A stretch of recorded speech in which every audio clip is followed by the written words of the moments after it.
Good Tuesday morning. It's the main event. I'm your humble host, Stephen McCollum, and you know him as 17-year NFL veteran, 3-time Super Bowl champion for your Dallas Cowboys, who might win the NFC East, folks. Dale Hillistrace here, everybody. Good morning, Stephen. How are you? Number one, It's been a morning. I want to see how your morning went. I want to see how your Monday afternoon went, as you were ready to hunt down bear yesterday when I left. I want to know that. But I do want you to have this nugget as your hero, Phillip Rivers, is being brought in Indianapolis. 4 years younger than me, by the way, folks. If they sign him, his Hall of Fame clock starts again. Yes, and he hasn't played since 2020. Yes, so it would just start again. So now we'd have to wait till 2030. Here's the problem, though. This might be smart for him because even if he's on the practice squad, it restarts. No, that's what I read yesterday. No, Ian Rappaport just tweeted out. Okay, because I saw yesterday practice. No. But I mean, if he's not signing unless he's going to be the backup. They're going to pay him. Yes, they're gonna make sure this is worthwhile. On that. Well, this might be smart for him to do, though. Are you saying that he wouldn't get in this year? Well, I'm saying you have Eli Manning still ahead of you. Drew Brees is this year. I'm forgetting the other guy that's this year or that's waiting. So this might be good for him because it might be 3 or 4 or 5 years. I think he's a Hall of Famer personally, but I know some people argue that. But he's behind 2 or 3 other guys that probably are Hall of Famers, like Eli. And like I said, Drew Brees will probably get in this year, I imagine, and stuff like that. So this might hurt him to where he doesn't sit there for 3, 4, or 5 years. You know what I'm saying? And who's a big name quarterback that's retiring after this year? Kyler Murray. Well, he's not Hall of Famer. So this could actually help him if he signs with. Can you imagine that? I mean, I try to put myself in his position. I got called back after sitting out almost a year. You are in his position. but the thing is, I don't have 12 kids. Yeah. And can you imagine him going, yeah, I'll come. I'll do a tryout. I just want to get out of the house. I just want to get out of the house. Yeah. What time? Yeah. They're like, let's do 9:00 on Tuesday. Monday afternoon. He's sitting there. Knocking on the door. Honey, I need to get the Indy. Monday, he's there. Like, hey guys, I'm here. Yeah, it's fascinating. But when you get in this point, when you're on a playoff run, this is dereliction of duty in my eyes. The Colts, when Richardson went down, okay, we're gonna go with Daniel Jones and a rookie backup.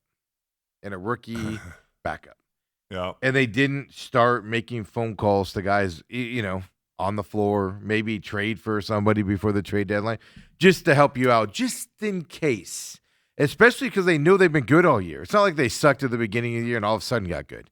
They've been good all year just to protect yourself. Teams that do, like I understand the Cardinals having Slovis as their backup because they're going nowhere. So if Jacoby goes down, can it get any worse?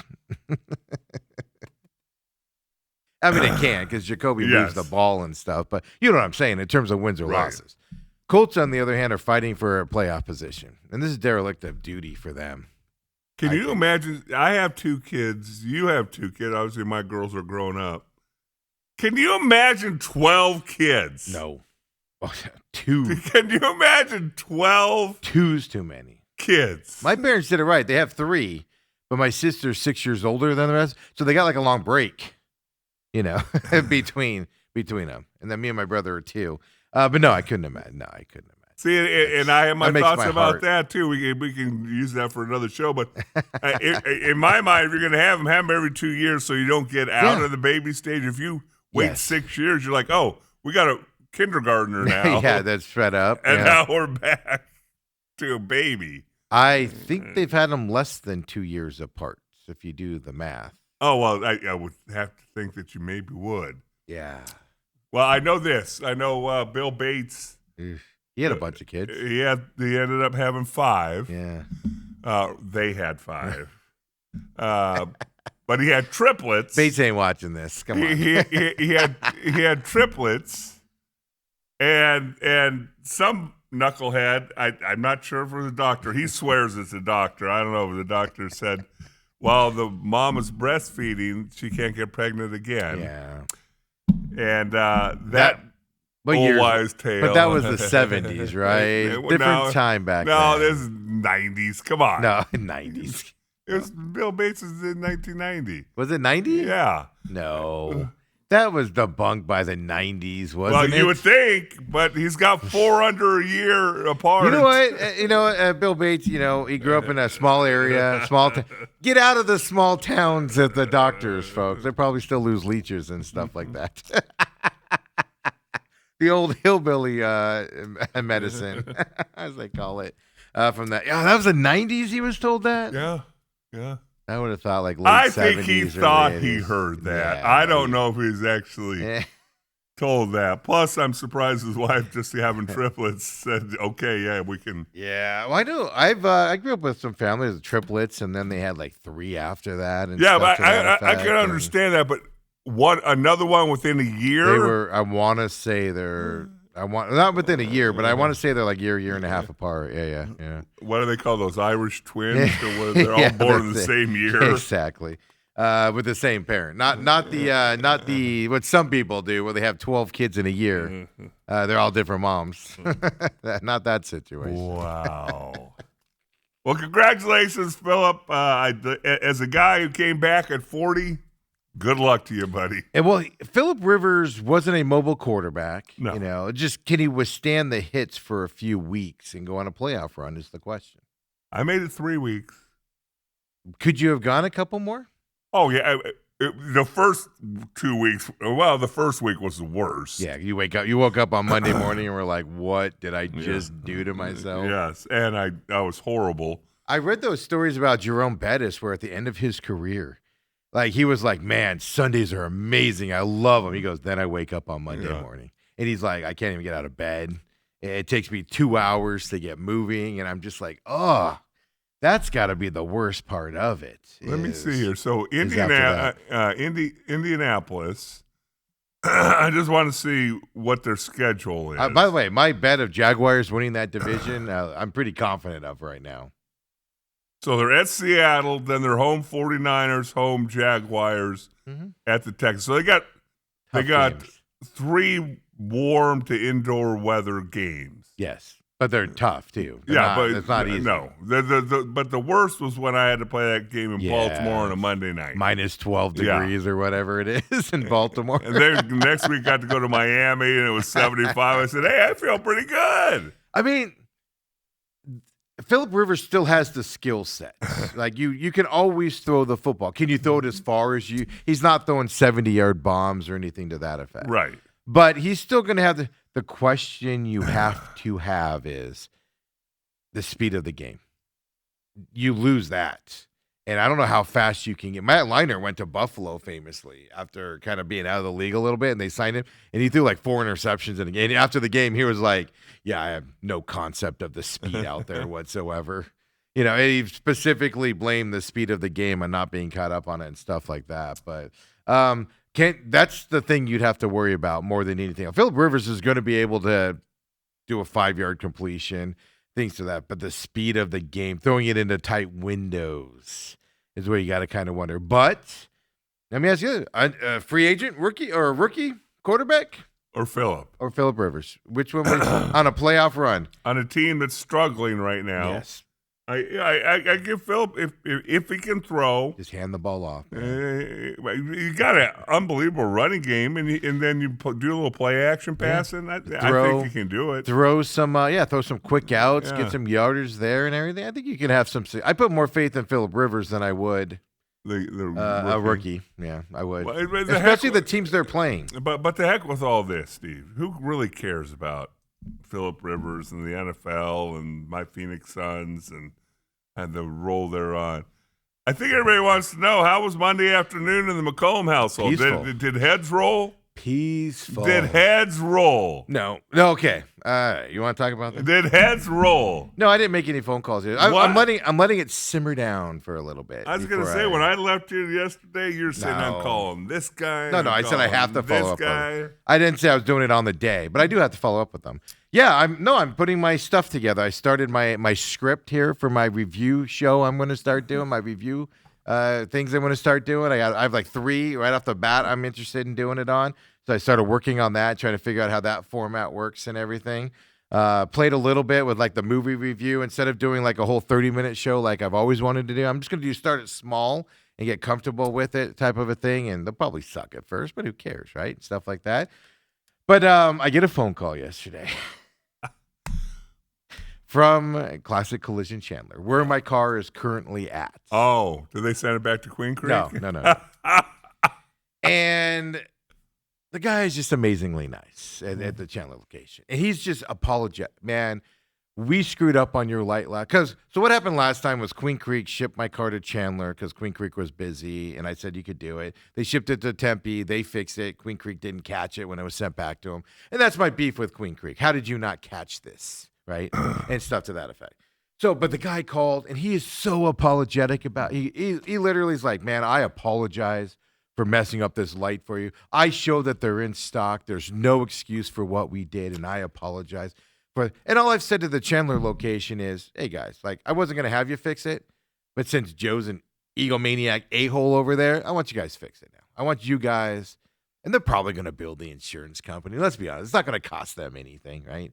They're probably still going to get the money because they're going to make something up like, hey, it doesn't work, so we have to replace it under warranty. And State Farm's going to go, okay, whatever. But so apologetic. Nicest dude on the planet, which is what my experience was before. But in this conversation, that's why I'm not naming him here. In this conversation, this is the third person, the first one here in the Chandler location, telling me what a dirtbag Joe is to work with. Really? Yeah. My investigative reporting skills are full on this. I'm doing research on this Queen Creek facility. I'm doing all of this stuff on it. Third person. One inside the company, 2 people outside the company telling me how Joe is a jerk.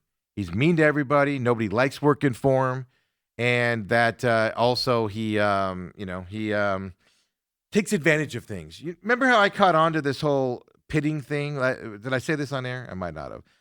I saw some reviews over the weekend that just popped up. You know how your phones listen to you. Things just pop up. Some site I've never heard of as a review site of body shops just pops up on my feed. And so I click on it. 3 reviews are on there, 1 stars, and it's about repainting and everything. And they didn't like their paint job. So they talked to the GM of the Queen Creek location, which is Joe, folks. And same thing. Oh, no, that's pitted there. We don't fix the pitted stuff. So I've caught on. Pitted means the rocks are hitting it and stuff like that. You take a car in to get fixed. You fix those pitted stuff, man. That's why it's in there. If you're painting the car, it's your job to fix it and make it look new again if you're coming in there. And it's not all insurance claims. One of the guys in the reviews paid cash for it, and I wanted him to do it. And they didn't do it, fix it right for him and stuff like that. And so I caught on here. Queen Creek Classic Collision uses pitted a lot. Because on my lights, he refused to acknowledge the wrong light was put in. And he kept saying, those lights are pitted. We don't deal with pitted lights. We don't fix pitted lights. And I was like, they're not pitted, dude. It's the wrong light inside the pitted I'm case. Literally like, Riley, turn the car on so we could show him. Turn it on. And he's like, they're pitted. We don't fix pitted lights. They are so weaselly there at Queen Creek Classic Collision that they blame the pittedness that's the reason why they don't fix stuff out there. And then I told you yesterday, so I'm talking to the guy, and the guy literally goes, because I tell him, I just tell this kid, I said, this guy, I don't know who he is. And I just tell him, and I go, hey, man, they recommended, I told this on air yesterday, they recommended I take the car in, I have mechanics look at it and all that stuff. I go, I'm out I looked it up. It's like $400 I'm out off of Queen Creek Collision's site's recommendation. None of it needed to be done.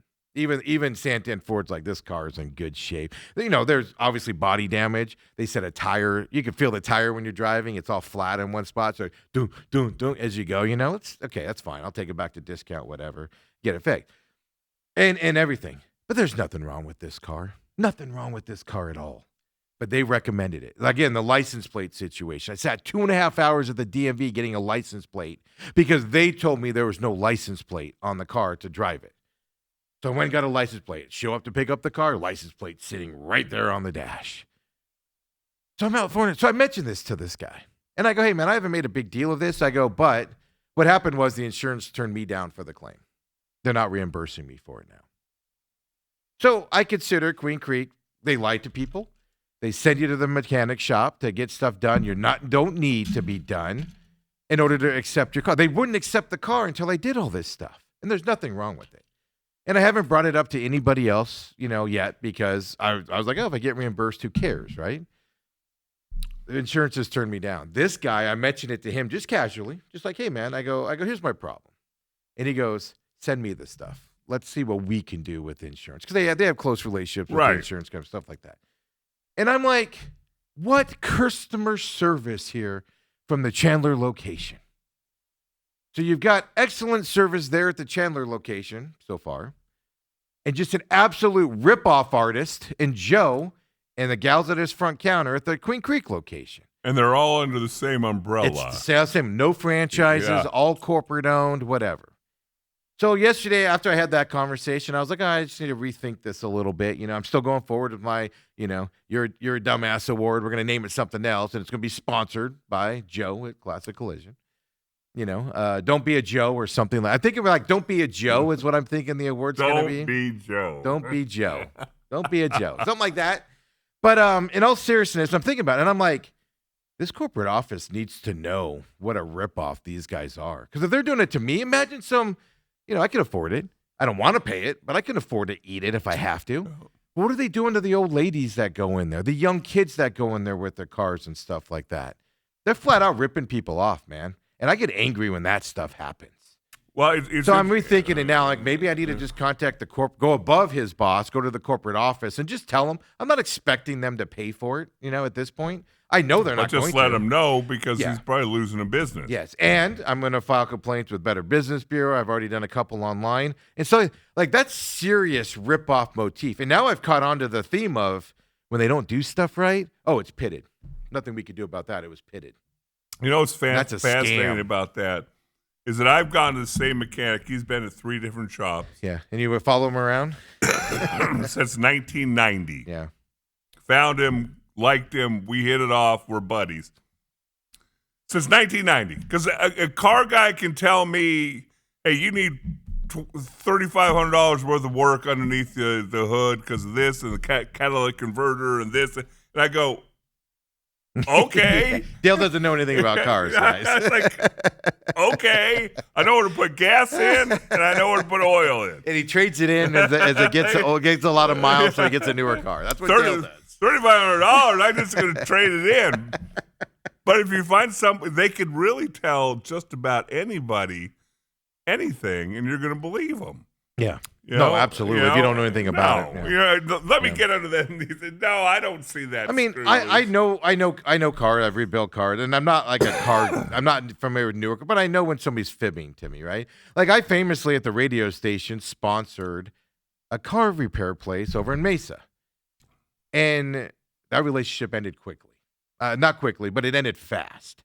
And all of a sudden, I stopped advertising for them because I found out what a scam artist they were and everything. And they were just ripping people off left and right. We were taking my work trucks to them for the repair business, everything. And every time I took a car in, it needed a new computer. And I'm like, I've been driving for 30-something years, and I've maybe needed a new computer on an old car like twice in my life. Right. All of a sudden, 6 different cars all need computers.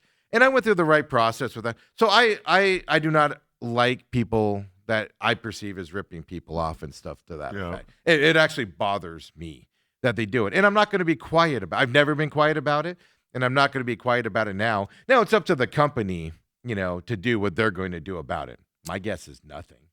But I'm at least going to – I'm one of those people I don't expect them. I'm not expecting them to do anything about it. I wasn't even going to fix the front light. I was just going to take it back, get this part fixed, and then turn around and unload the car. Like, I don't care. I'm just unloading this car.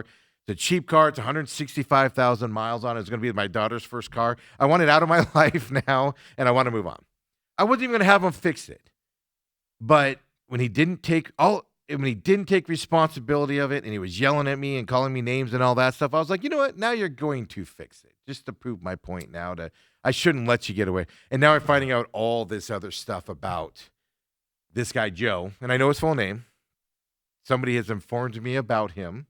They're not with Classic Collision, no less. By the way, somebody else has reached out to me about it.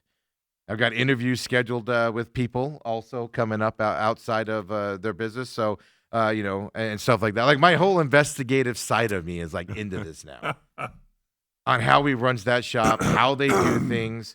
There are places you can go to complain about this, or at least tell your side of the story, not complain, but tell your side of the story about it. And I'm going to pursue all that stuff just because, isn't it amazing though?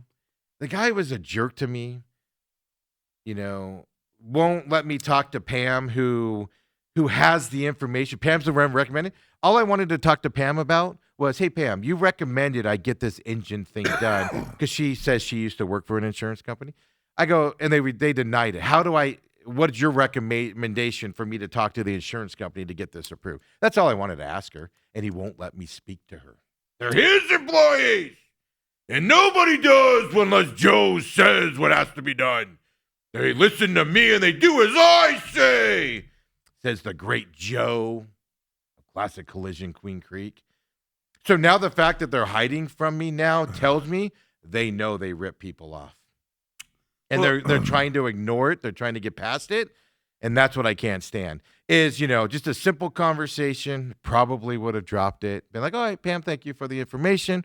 Nothing I could do on it. I move on with my life. But now I've been told from other people, and I've been told from an industry source about Queen Creek Collision, an industry company that I'm not going to say oversees body shops, but they know about body shops and they watch them and stuff like that. Kind of a watchdog group about Joe over there at Classic Collision, Gilbert.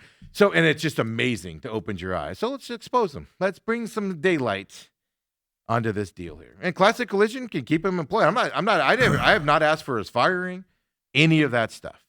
I'm just going to put light on everything and move on. But it was an eye-opening conversation yesterday. And then I literally hung up from that phone call and I went, I need to rethink how I'm going about this in terms of, I was going to have some fun with it and all that. No, this is a serious matter now. They're openly screwing customers out of money. My thing about the light, I don't care how much rock damage the outer casing has. Yeah. It's the wrong light. He just didn't want to admit that they messed up on something. And how hard is it to take the plastic casing off and put a new light in? Well, no, it needs a whole new light. They ordered the wrong light. So cars have, like my car, this one has an LED running light on it. Yeah. And it doesn't, obviously, the one they put in does not. So that's why it looks like it's off when the other one looks like it's on, and that stuff. Yeah, just he like refuses to look at that they messed it up. And my last words to him were, well, all right, pretend like you didn't. And there were other people waiting to go. And I go, yeah, pretend like you didn't fix this right and walk off like you did everything properly and it's pitted, man. And he goes, because we didn't do anything wrong. And he stormed inside with his guy that was standing outside trying to protect him. All buff and trying to be buff. He was literally, the security guy was skinny as a rail. He's standing over by the door like this. Here's Jonathan Gannon like this, trying to puff himself up. So that was my yesterday. Look, I'll keep you guys informed on this as well because, companies operate as they want. Don't do business with them. I understand all that. But these are corporate-owned entities. And, I've had problems with other companies out there, and I've just called and been like, look, man, I don't want anything, but I'm going to tell you my experience. I do this at restaurants a lot, where somebody screws up at a restaurant. I just bring it to their attention. Hey, here's what happened. And they'll be like, we're going to take it off your bill. No. I'm going to pay for this. I ate it. I'm going to pay for it. I just wanted you to know what happened here so you can fix it for the next people, because next people might not be as nice. They might not come back, right? So I do that all the time. I just inform people of the incidences, and I want nothing in return or whatever. And I don't want anything in return on this. I will eat this $600, but I'm going to. And if they gave me the money back, I'm still going to expose Joe at Queen Creek, Classic Collision, because he's ripping people off, and that, I don't know. Call me what you want, but I do not stand for that at all. I don't. I just don't. I'll put up with you having crappy nachos for $6.79 and giving you $2 worth of nachos and ripping you off on that side. I'll do a nacho review on that. Avoid the nachos. It ain't worth it. Well, I just hope you don't review your partner or anything like that. Oh, you're coming up. You're my first one. You're my first one. Just so you know. That's why it took me so long last night. So I just think now I need to go above the regional manager's head just to let the corporation know what one of their employees is doing. And they look, I don't know, maybe it's one of those shady businesses where they're like, yeah, we train them to be that way. You went to school for that. You don't know. But I feel like it's my duty and my responsibility as somebody that realizes what's happening to at least pass it along to the people and then it's up to them to fix it at that point, and then recommend to you guys avoid. And it was funny too. The guy at the Chandler location goes, "Yeah, I was wondering, man." He goes, "Because it came here in May." He goes, I was like, "Did you move away from him?" And I go, "Dude, I live like 6 miles from the Queen Creek location. That's why I go to that one. Right. I drove 30 something miles to drop that car off at your place because of the way they acted." I go, like, I'm into this now, man. Like. People like I'm like on a car I don't even care about, Dale. I'm like vested in this deal now. Robert says, "I'm thinking Joe is related to the owner who has pictures of somebody in power." Okay. Joe came from another repair place. This is how I know about him. He came from another repair place. And he came over. And this is corporate owned, but I know that he's had problems with his boss, his previous boss. And that boss was moved someplace else in the Classic Collision. Now there's this new guy there that I've been talking to and stuff like that.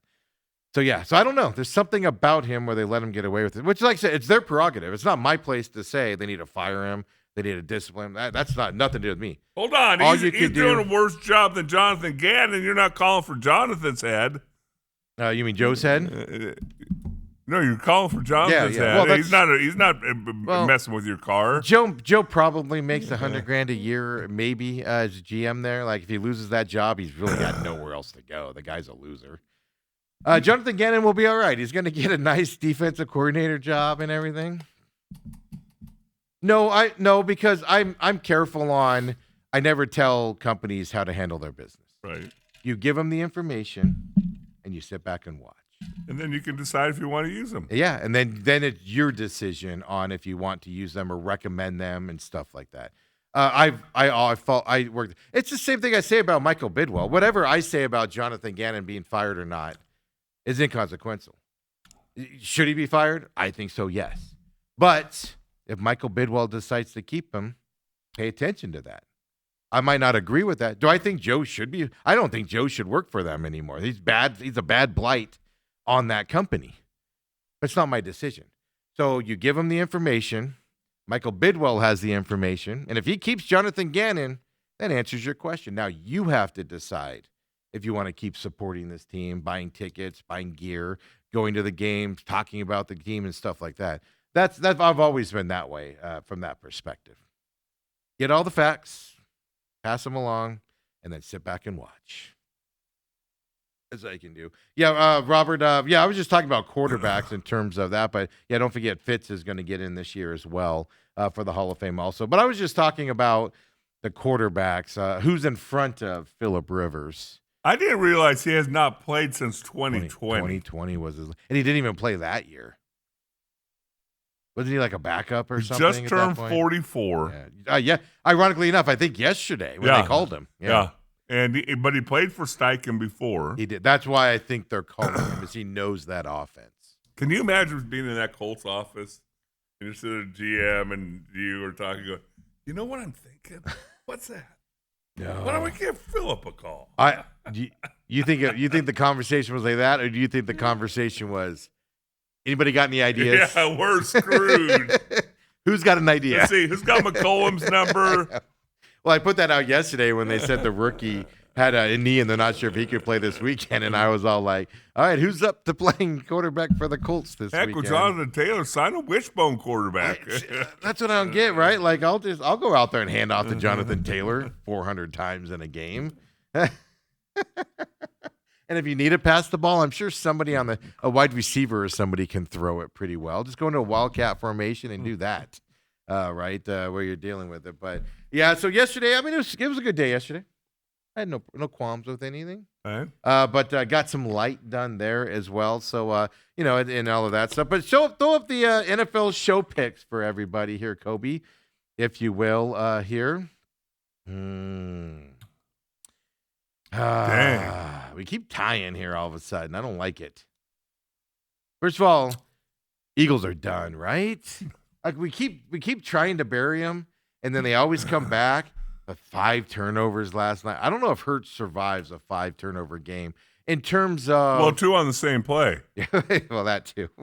But especially in terms of, like, he's going to survive it, if you know what I'm saying. But in terms of his teammates who are already down on him, in terms of the fan base that is already down on him, I don't know if you survive that with his performance last night when you already have pressure. Because every other time they complain about Hurts, he goes out and has a good game. Isn't this the first time where he's had a bad game after all the complaints about him? I don't know. I feel like that. Right. Your Chiefs, put a fork in them. Put a fork in them. That was one of the more enjoyable games to watch over the weekend. The Bears. Packers take over that division. I did not think the Packers were going to win that. I mean, the Bears were going to win that division. They should make the playoffs still. But, oh, my God, they're in that game. They have a chance to win it. 4th down. Think about this. These are things that go through my head. I'm watching the end of the Bears game after the Cardinals game ended.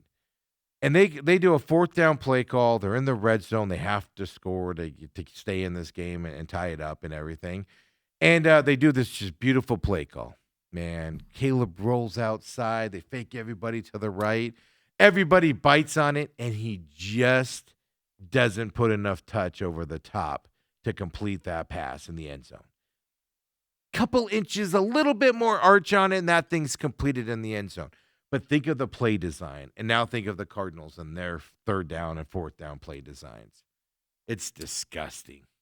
It is disgusting, the difference. Well, it's interesting. You talk about the Eagles. I know you're just talking about Bears, Packers. Pick up any of these games. But the Commanders and Giants have already been eliminated from the playoff conversation. Yes. Philadelphia, as bad as they're playing right now, they are 8-5. But are they half a game behind? They're half a game behind Dallas right now. Right? No, they're ahead. Dallas is 6-1. Dallas lost last week. Right? Yeah. Okay, you're right. You know, it's like Eagles. Yeah. So Eagles had a chance to take command of the division, and they missed. Okay, you're right. Yeah. I forgot Dallas lost last week. Yeah, and so it's like almost. Are they just going to win it by default? Well, I mean, we talked about the Cowboys' schedule. They have a couple of hard games, but they're winnable games for them. They could win out. Well, they're home against the Vikings on Sunday. They should win that. They're home against the Chargers. That is a question. They could win that, but that's a questionable win. And then they're at the Commanders and at the Giants, two teams that have quit. They could run the table. If they win the next game or two, they should win the last 2. Because the Eagles, you could see them lose these 2 and then go on a losing streak afterwards, just right? be done. But we're just looking at that. Yeah. Doesn't that put extra pressure on the Eagles losing last night, that they also have to look at it as winning out? Do you have the Eagles schedule? Do. So it's coming week. They're home against the Raiders. Woo! Oh my God. I think you and I can beat the Raiders. Then they're at the Commanders. That should be a win. Jaden Daniels is hurt again. Shut him down.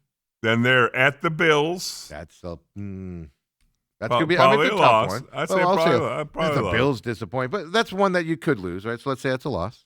And then they're home against the Commanders. Yeah. So this is going to be fascinating. Who's going to stub their toe the most between those 2 teams? Be Going in, fascinating. remember how much crap we gave the Cowboys for hiring Schottenheimer? Yeah. Yeah. I'm just going to leave that sitting out there. Nobody in the world thought this was a good hire. We laughed at Jerry Jones on this program. Michael Parsons trade. Everywhere was laughing at Jerry Jones, the Parsons situation, the CeeDee Lamb, and how fast does CeeDee Lamb partying too much in Vegas get swept under the rug because of the way they're playing right now. Well, then now you got the George Pickens issue. Which, again, being swept under the rug. That would be the loudest uproar on the planet because it's the Cowboys. If they were struggling, the fact where they are, it's just, that rug? Oh. This is sweeping under the classic collision carpet. Don't be a Joe, folks. Don't be us and make fun of the hires that the Cowboys make. Don't be a Joe. But then the Ravens, man. I'm done with the Harbaugh and Ravens experiment, man. I've been done with it for a few years now. They can't get over the hump. I think it's kind of like Tomlin. I just think it's time to find somebody else. So what's more likely to happen in your mind? Harbaugh and Tomlin come back? Harbaugh gone, Tomlin comes back. Harbaugh comes back, Tomlin comes back. I can tell you Tomlin's done. I think even Tomlin's like, I'm tired of being here. I'm just tired of it. I think Tomlin's done. I feel like Tomlin was done like 2 years ago, to be honest with you. And he's just kind of struggling and hanging on and stuff to that effect. The Ravens ownership, man, they do not make changes. They held on to Super Bowl winner. Who was the coach before Harbaugh? Billick. Bill Billick. They held on to him for about 2 years, too long also. But, when you win divisions or you make the playoffs, that's what Tomlin's deal is. Tomlin just makes the playoffs every year. They have no hopes to go anywhere. They have a winning record every year. Yeah, and so it's easy to go, well, he's our guy. But you're not getting over the hump. And the Ravens are regressing. Steelers are regressing. How would you like to have that problem out here in Phoenix? Oh, my God. We just have a winning record every year, but we can't win a playoff game. We just can't win a playoff game. How about let's just get to the point where we have a coach that doesn't lose by 40 to your division foes. How about we get a coach that does that? 20 straight years of the winning record. It's kind of boring. Come on back, folks. Bruce Cooper's coming up next on his Tuesday something visit. Walk in the room. Let's get him in here. Talk local sports with the great Bruce Cooper. Come on back, folks.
And we're back here, of course, with the local legend. He doesn't like me calling him that, but that's what we refer to him as here. Bruce Cooper. In his contract. You got to call him a local legend. Well, I know, but it also says in the contract, pretend like he doesn't like it. Yeah. Mention he doesn't like it. The great Bruce Cooper. So, Bruce, how you doing, man? That was in really small print. Yeah. I know. I had to read it. I was all like this trying to read it. Really? I got to say this. If I would have saw it when we signed it, I wouldn't have signed it. I would have fought it on that side. How you doing, man? I'm doing good. I tell you, I'm sure you guys talked about it ad nauseum yesterday, but I mean, the pictures that flooded social media of State Farm Stadium, dude, that was embarrassing. Yeah. That took me back to the Sun Devil Stadium days. Yeah. I mean, and then they now have moving video that they can put on these websites, unlike when we were at Sun Devil Stadium. Right. I mean, we're seeing people, that video of them just coming down the escalator in mass, just leaving. I'm like, I didn't go to the game on Sunday because I knew somebody that was a Rams fan. I was like, dude, just take them, just get them out of my hand. I don't, it's like I already bought the tickets. It doesn't matter. I just don't want to spend the extra money driving across town and then getting food and all of that stuff. But I mean, it's been like that Jacksonville game. End of the third quarter, beginning of the fourth quarter, you just literally see people stand up and walking out, piling out, stuff like that. It's been like that for a few weeks. But I agree with you. It's the fans are showing their displeasure. Yeah. And unless it's a team like the Steelers, the Cowboys, that stadium's not going to sell. There's tons of Rams fans here, but they're not going to fill the stadium like those guys are. Right, exactly. And I contest, and you've interviewed Michael Bedwell. You've talked to him. I've talked to him a few times over the years, and I just don't like the guy. But I get car salesman vibes from him and stuff like that. But you've talked to him. You've dealt with him. There's one thing that I think he does not put up with, and that's embarrassment. And this is what happened on Sunday was an absolute embarrassment for him. It was. Matter of fact, I think that may have been the death knell for Gannon. That's what I was going to ask you. I truly believe that they were going to use the Kyler Murray quarterback issue as another year being granted. But man, I mean, 2 of the last 3 games, you're getting just absolutely mollywopped. I mean, he got rid of Cliff Kingsbury when normally he would have kept a head coach. Who was the coach before Kingsbury? Not Wilkes, the other one. He's held on to a couple coaches until they just faltered and had 7-8 game losing streaks to end the season. I think Wisenhunt, right, was one of them. Yeah. Wisenhunt, they went to Seattle and they lost 58-0. Yeah. But that was in the midst of multiple game losing streak, and now you've got 3 big losses. You're going to the Texans this weekend, who have the best defense in the NFL over the last 6 weeks, 5 weeks. Well, see, you've changed quarterbacks. And it's only gotten worse. Yeah, well, the winning's gotten worse. The offense has looked better. Look, but you're not. It's not equating to win. You can put a Band-Aid or a rose on it any way you want.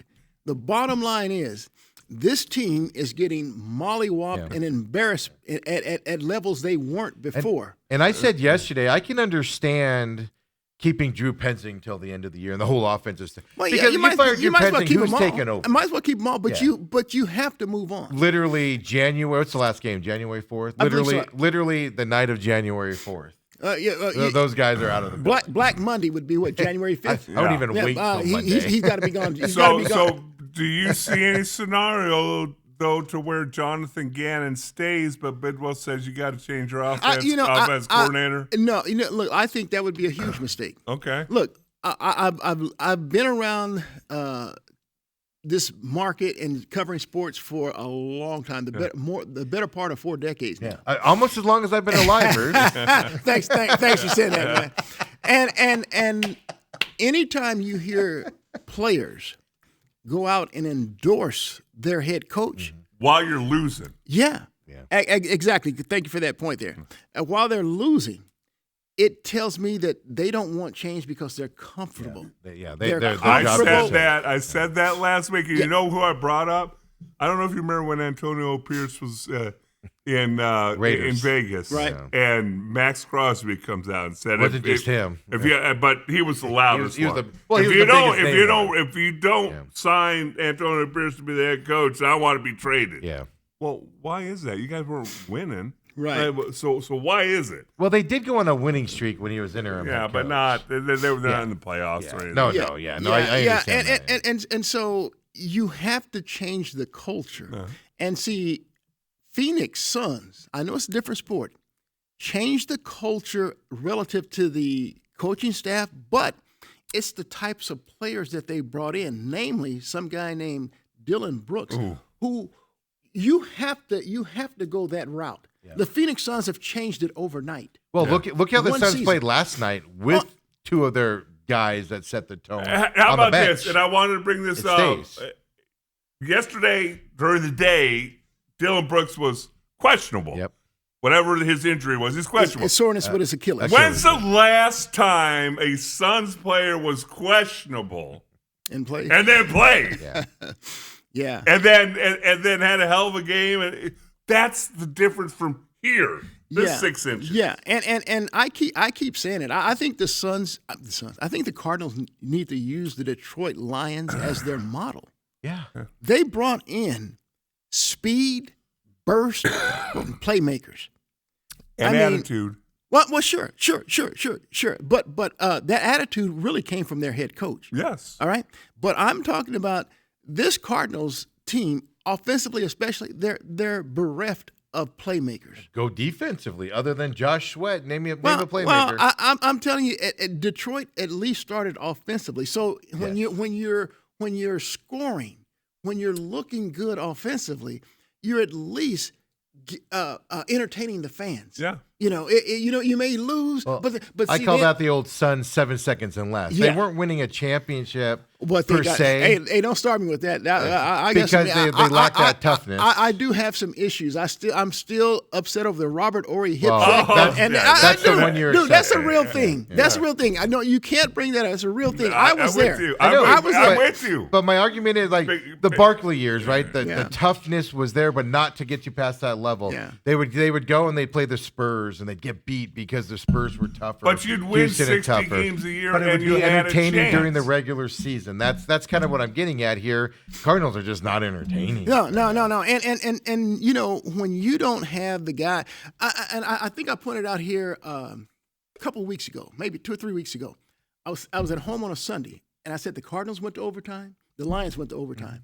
First play for the Lions. Yeah, big Jahmyr play. Gibbs, that playmaker, 69-yard house call.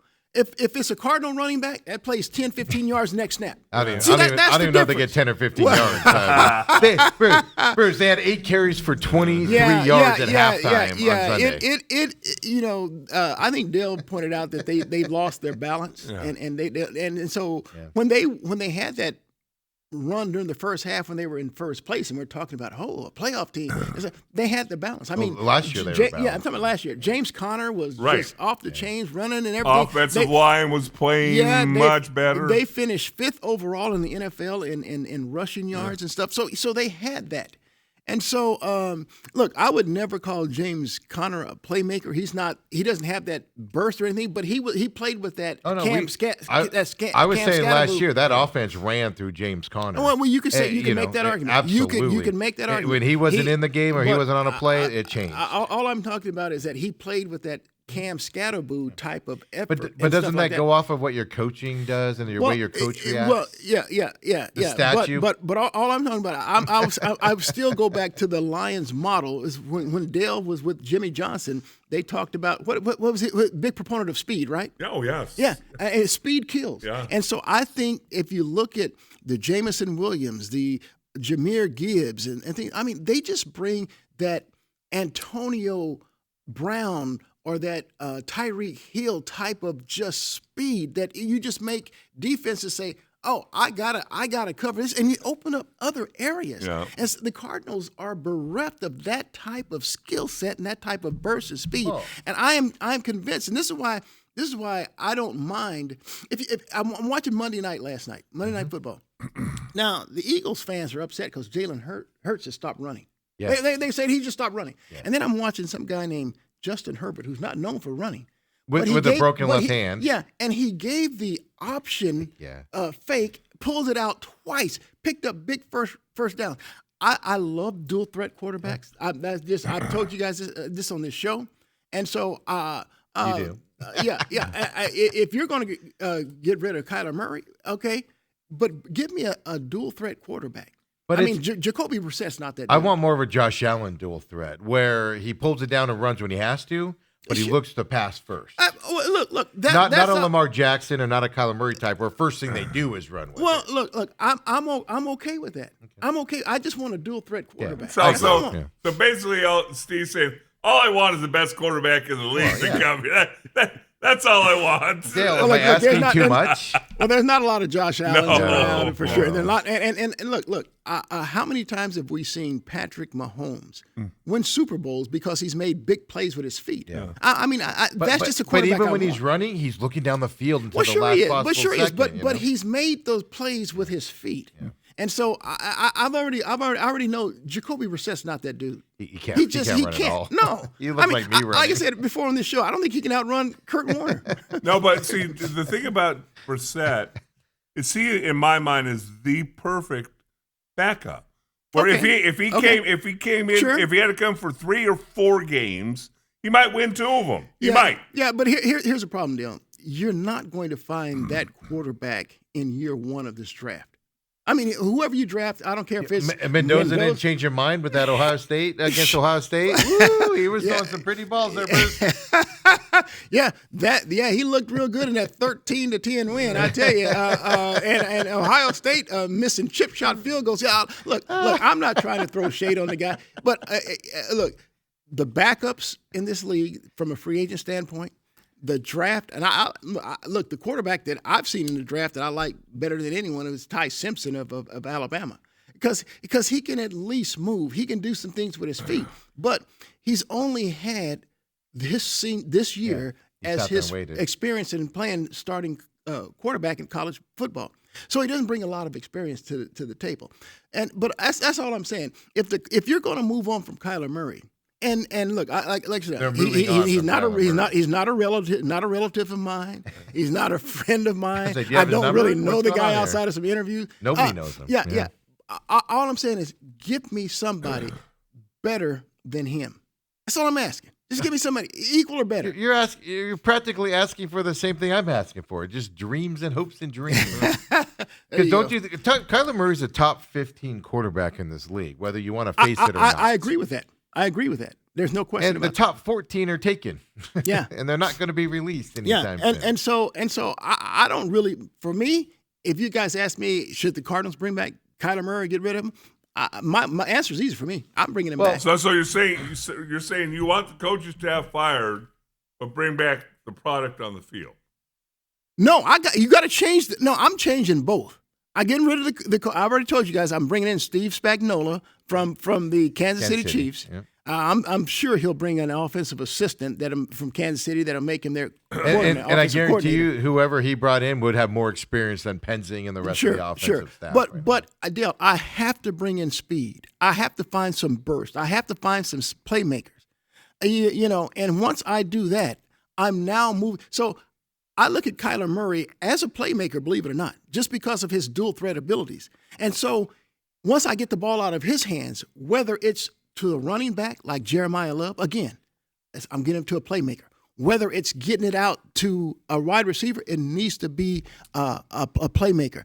I'm just exchanging playmakers. I'm worried though. That's what the Lions do, and it's so great. Explain this to me. Why, when Marvin Harrison doesn't play, does Michael Wilson turn into a Pro Bowler? And when he plays, he's relegated to Dale, I have noticed that myself. Matter of fact, I was fortunate enough to pick up Michael Wilson once I learned, because I had Marvin Harrison. I had Marvin Harrison on my team. Yeah. I drafted Marvin Harrison with the 3rd overall pick in my fantasy league draft. Right. He's been a colossal disappointment. Yeah. All right. So when he got hurt, I picked up Michael Wilson, not knowing that Michael Wilson would be this guy that where's he been? Yeah. I mean, this is his 3rd year. Third year. And my goodness, his breakout came when Marvin Harrison doesn't play. Well, I think, to Dale's question there, I think it's just they put him right back into Marvin Harrison comes in, he's automatically the 1 receiver. Wilson's the number 2. And Jacoby doesn't have time to go through his progressions because he's getting the crap beat out of him. And you need to make Wilson the 1 and Marvin Harrison 2, but they're not willing to do that because it's Marvin Harrison Jr., and we got to keep him at the number 1 spot. It's terrible coaching. It's terrible design. It's terrible everything is what's a failure. Look, I don't mind having a good wide receiver 1 and a good wide receiver 2. Because, I mean, the last time the Dallas Cowboys were relevant, they had Amari Cooper at the other opposite end. But was Harper ever a number one? He's talking about more recent. Okay, well, even then, is Pickens better than CeeDee Lamb? Like, do you see Pickens become the one? That's my point. You make the 1 the 1 and the 2 the 2, and Wilson's the 1. But here's the deal. When they bracket 1, 2 can get off. I mean, it's like in Cincinnati. This is my point. It's like in Cincinnati with Jamar Chase. Have him bracket and Wilson, and then that'll open up Marvin Harrison sure. as a 2. Well, it doesn't matter, but you need that too. And see, we didn't even think that Wilson was a wide receiver 2 until I know, and now he's a 1. Isn't that amazing how that works out? Yeah. And look. But I mean, could you imagine if Michael Irvin has a couple games where he struggles or late in his career, and all of a sudden you're like, hey, the number 2 guy is going to become our number 1. It doesn't happen, and you make the moves that you need to make, and just Marvin Harrison Jr. when he's in there, he's the 1 receiver. Him and Trey are the 1 and 1, and it's not working. It hasn't worked in 2 years. It's not going to work anytime soon. But here's a question you have to ask yourself. Clearly, when Kyler Murray was quarterback, his number 1 target or his primary target was McBride, Trey McBride. Yeah. I mean, McBride's put back-to-back 100+ yard receiving. I mean, there's a reason for that. But and I mean, look, the guy was a Mackey Award winner in college. I mean, he's got glue hands. The guy can catch, but he doesn't have that home run speed. No, and so the Cardinals drafted Marvin Harrison. Hey, look, I'm all in on that pick as well. I know you like the Malik Neighbors, and he's turned out to be the better receiver, no doubt about it. I think he's better with a torn ACL. To be honest with you, yeah, he has that over the top speed and burst that I'm talking about. All right, that's what I like about and so, but here's the deal: Cardinals had drafted some guy named Michael Wilson the year before, and they didn't even know what they had in the guy. That's the other thing with the coaching staff that drives me nuts. How do you not know you have that guy? Yeah, I mean, I don't know how you can go in practice for 3 years. Yes, 2.5. Yeah, almost 2.5 years because they found out when Harrison got hurt. Yeah, that you don't know what you have in this guy. Right. I mean, it's amazing to me. That tells me the coaching staff isn't paying attention. Yeah. So you got to think they're paying attention, but it's something that they're missing of translating whatever they see in practice to a game. And there are guys who don't practice as well as they play in games. But you got to remember, too, I mean, that's true. But you also got to remember, Kyler Murray is a starter as well. So how much does that hamper? Does he not look at Wilson as his number 2? Because Kyler Murray gets the ball. You can make that argument, but the same thing was happening with Jacoby Brissett. Yes. I had Michael Wilson, and then Harrison comes back. I leave Wilson in my starting lineup, and every pass is going to Harrison. And at the beginning of the game, it was good. Harrison or McBride. It was the last game. It was the game before this weekend. Yeah. Remember? And then what was the interception? He was trying to force it into Wilson, who was being triple covered, and Harrison was open. And then it kind of opened up for him after that. I don't know. So you say, Jonathan, my issue with the coaching staff is you can't go whatever you decide to do with the quarterback coming up here. My opinion is you need a new coaching staff to go along. If it's your long term, if you're going to get a Sam Darnold, somebody to that effect that's going to come in for a year or two before and then figure out what to do, okay, keep Jonathan Gannon maybe in that scenario. But if you go anything young or a long term quarterback, you have to blow those guys out. No. Meanwhile, your season ticket in look, if you drafted, let's say the Cardinals draft a quarterback in the first round. If they're playing, you have another pitiful year. Yeah. The kid's not ready. Coop, He's just not ready. Coop, by the way, but we're talking about the draft. We're talking about coaches. And guess what? Your season ticket invoice is due in 3 days, 4 days. 6 days. Yeah, 6 days. I thought it was the 13th. Yeah. And it's a 40% increase for most of the stadium, stadium as well. Yes. It's a brutal thing that we're watching right now, and I think that Jonathan Gannon is on his way out just based on what we've seen. And like I said, Houston's probably – I don't look at Houston as being able to blow out the Cardinals Sunday because Houston, they I don't think they average 20 points a game, but they have an elite defense that they win. Sure. Yeah, that defense might end up. Well, I use the word we'll wrap up this hour with it. I use the word quit on Sunday. About halfway through the second quarter, beginning of the third quarter, I use the word quit. And that's going to get coaches fired more than anything. So we'll talk more about it. Of course, college football playoffs coming up, and we got Sam leaving out of town. And we Love got it. ASU. And we got Notre Dame playing in the college football playoffs. How about those Irish? We'll get Bruce's opinion on all those controversial subjects. And then little Colin Gillespie getting some praise from the Ant-Man last night as the catalyst. How for- about really? my Did he son? really? He did, yeah, he really Okay. did. I tried to get the video, but it was hard. I couldn't get the sound up high enough. But other teams are saying number 12 on the Suns is the catalyst for them, and he's a really good player, which is kind of Coach Bud. Didn't even know Colin Gillespie was on the team last year. Come on back, folks. Second hour main event coming up next.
That's the one thing you can't argue.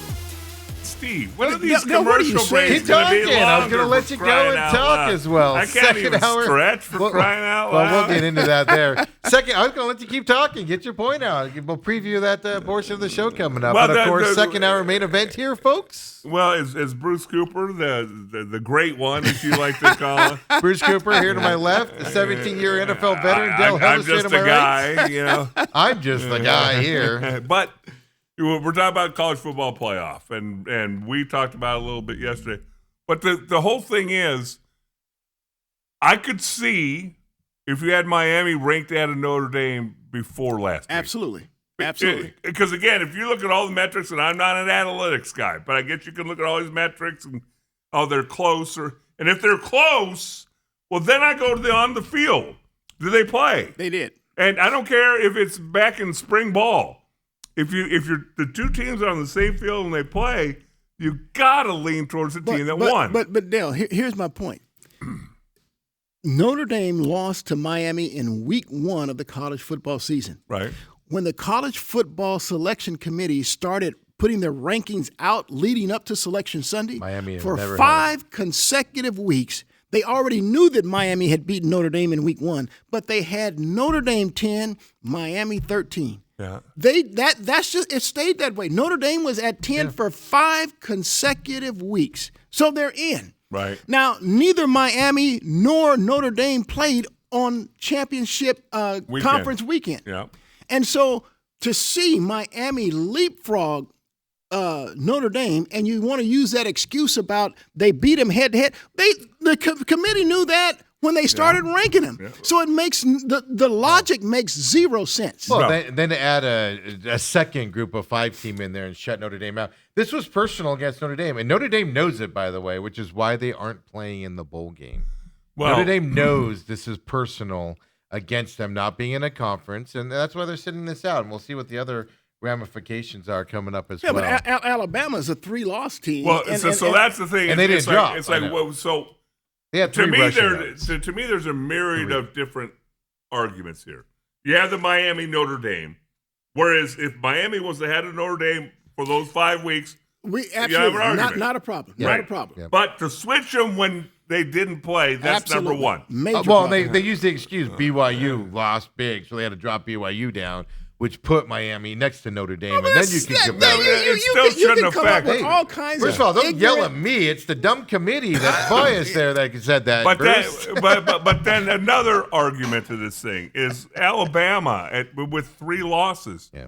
And the way they looked, I don't say they had to beat Georgia, but when you rush for -3 yards and they've in a struggled game, the last 5 weeks also.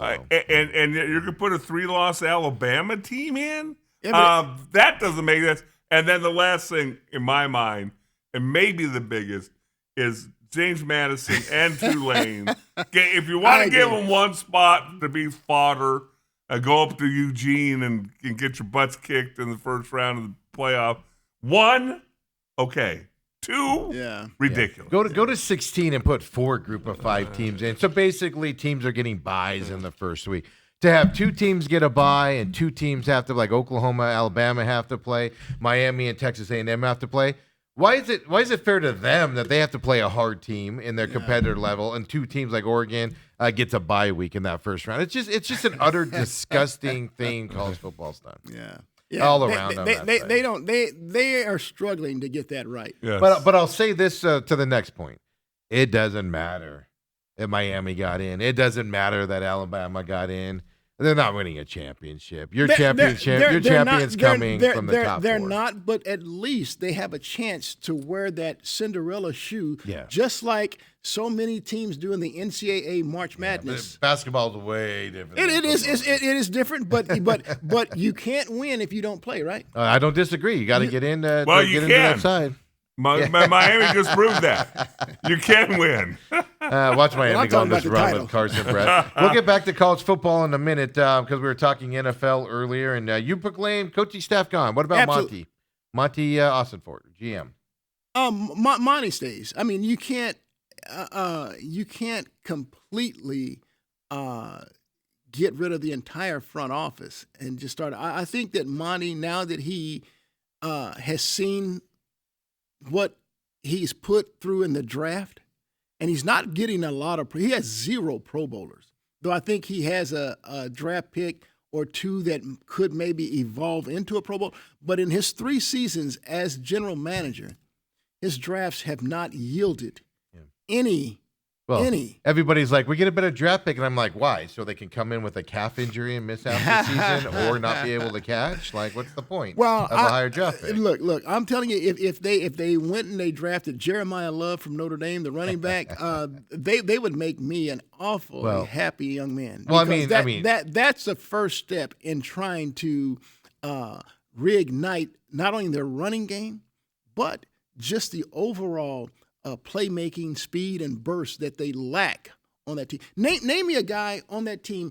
I think Amari DiMercato is the closest thing that could take it to Wilson the house. has speed. It's just you got to, just the routes that he's running doesn't allow him to show it right across the middle, and then he's tackled fairly quickly. But I don't disagree with you. There is no speed on this team. Let me put it to you like this. Yeah. Do you think you could throw like a little hitch or a little wide receiver screen to Wilson and you think he can house it? No, but I know who can. Malik Neighbors? No, a Dortch. Who? Dortch. Oh, look, Dortch is a more elusive than he is fast. He's a guy that makes you try and miss like that. And look, no. I need that Malik Neighbors type guy that you have. And they just don't have that. Yeah, and that goes back to the coach. So I tend to agree with you on the GM. I believe GM should get 2 chances with head coaches before they get blown out. Yeah. But the problem is you have to redo the offensive line. You have to redo the quarterback position. That's the thing. You have to redo the running back position. The defense obviously isn't where it needs to be, and they spent all of this money on them, and they actually regressed. I told Dale yesterday, if you brought back last year's defense with Kazir White and Gardak and that, this defense played better last year with those guys than they did with these big money and these rookies that they have this year. White and Gardeck were there, Brooks and Gillespie. Yeah. Yes. Defensively. Yes. I agree. And they lost that. I firmly believe they lost that toughness. Now, the defense is overperforming this year as well, for the most part. I mean, I gave the example yesterday. A lot of people are like, defense is sucking. I literally gave the first half plays of the Rams on Sunday. I'm like, that defense was worn out and tired before the end of that second quarter yesterday. with how much they were on the field and 10 plays, 65 yards, 12 plays. Well, at some point, 75 yards. But here's the alarming thing. There. And they quit. Yeah, they quit. They never really got the Rams in a single third down. Yeah. How does that happen? Or third down long. They had some third down and 4 or 5, which is I don't remember. I don't remember them converting any third downs. I was watching the game. I'm like, dang, but you might be right. I'm just so freaking teed that I'm even watching the game. They just get me upset. But Coop, here's the thing: if we're looking forward, because obviously there's no reason to look present or behind with the Cardinals, is the fact that all right, you draft Jeremiah Love. Thank you. You draft him. You got to replace your right tackle. You got to replace your right guard. You got to replace your left guard. They need to be replaced and probably get a new offensive line coach. But Dale, that's all fine. But let me look. I've used this analogy before. The Cardinals under Buddy Ryan, they signed this. I always have a struggle. Remember the left tackle's name. They signed this left tackle. Not Lomas Brown. No. They that was a nice Lomas draft. Was a draft. Yeah, they took him instead of Adrian Peterson. But no. They drafted. No. Is that not Lomas Brown? Levi Brown. Oh, yeah, wrong. Levi Brown. Wrong But they're cousins. Yeah, but the point I'm trying to make is that they signed this guy as a free agent. They gave him a boatload of money. And then we found out that he was represented by Buddy Ryan's son. Yes. All right? Yes. So then we understood. But the guy was like a sieve to the backfield. He was horrible. Well, the Cardinals, when they blew out Buddy, they make the change. The guy's gone. The guy lands in Detroit. He is a starting right tackle for the Lions, and Barry Sanders rushed for over 2,000 yards. But how many times did you see Barry Sanders have defensive linemen in the backfield, and he's eluding them and making positive yards? So my whole point, I go back to this again, Dale.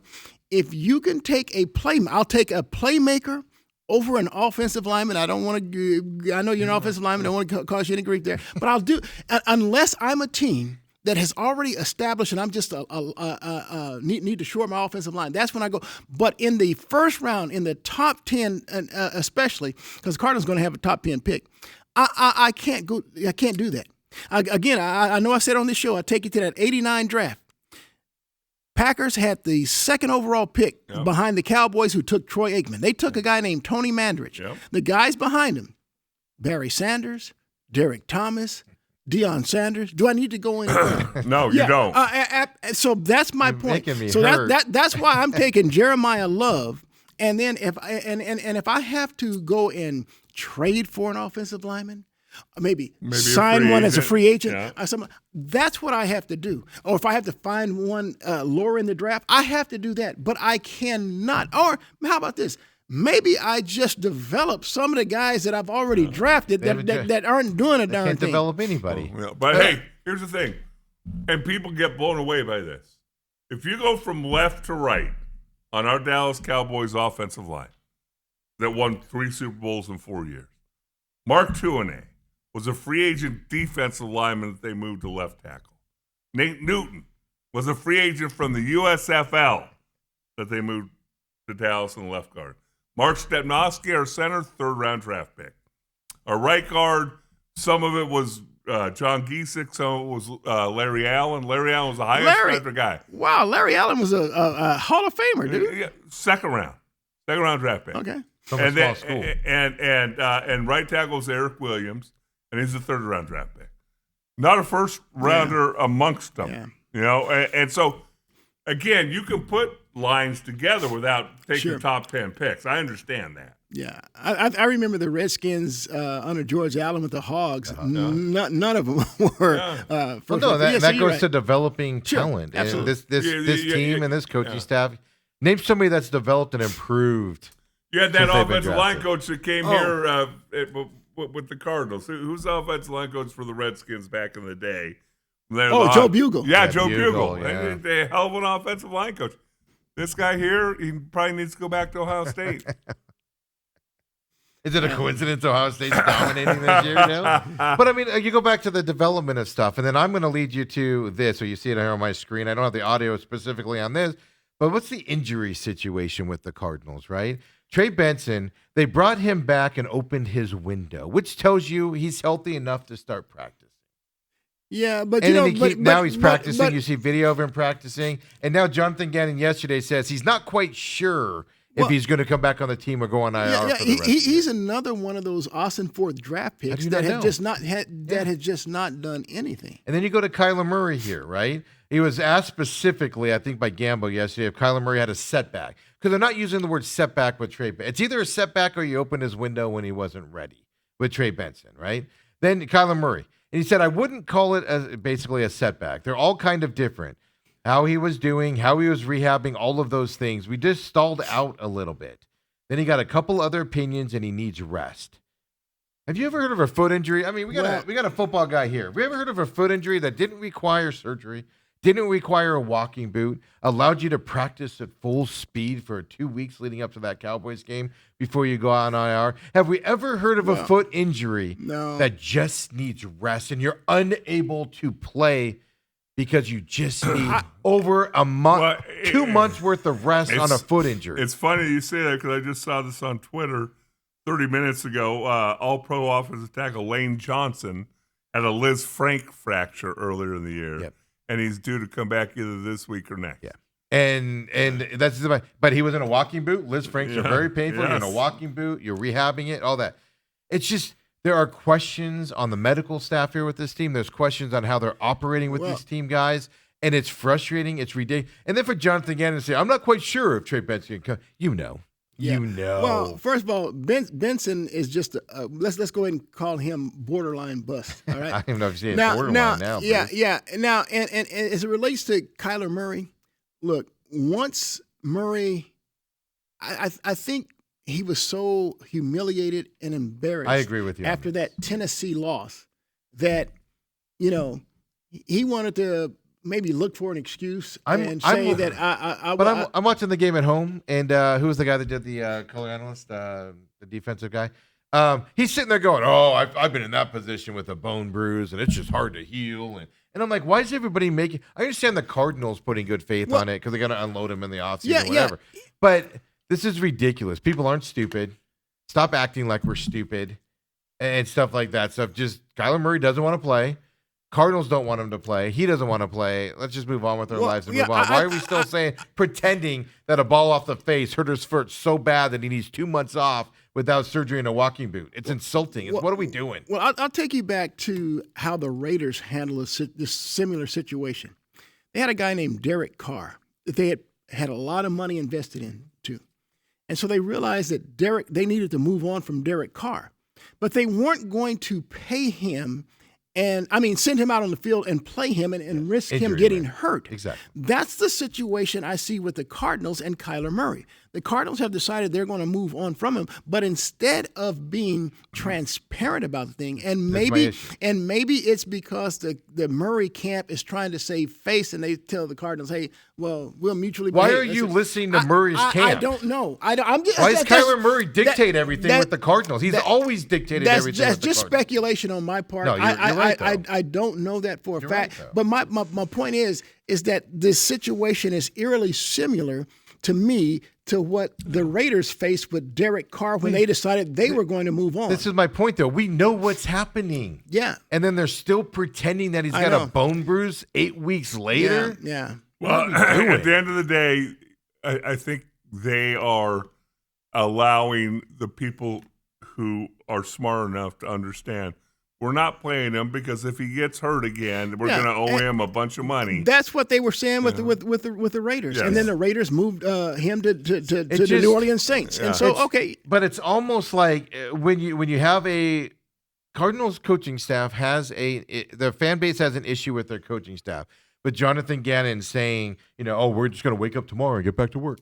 We just got to work harder every week after blowout losses and everything. The fan base is tired of it. Yeah. They have a trust issue with the fan base, and this isn't helping it, and this isn't helping it on, and it's affecting people showing up. I've been to Cardinals games, seasons where they've won 3 games, 4 games, 5 games. I've never seen it this apathetic, ever. Even in Sun Devil days, there was a lot of apathy, but not to this level. Long time.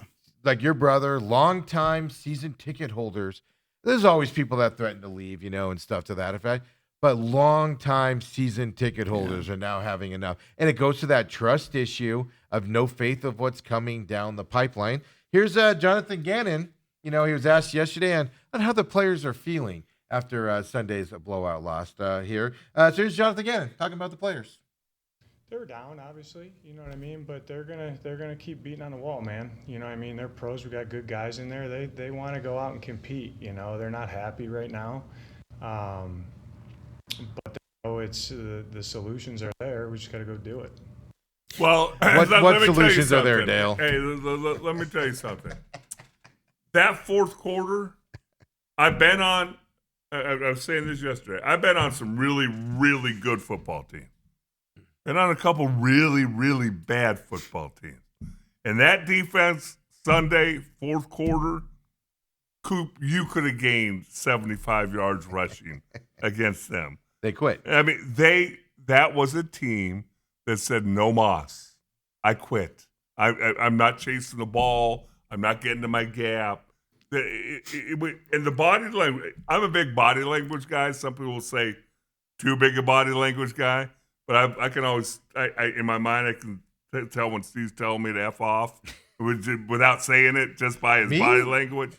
And that body language the Cardinals had on Sunday, mainly fourth quarter, starting the second half, was we're done. Yeah, well, I didn't like Will Johnson's body language going one-on-one against Puka Nacua. Yeah. It's like he was waving a white flag. Yeah.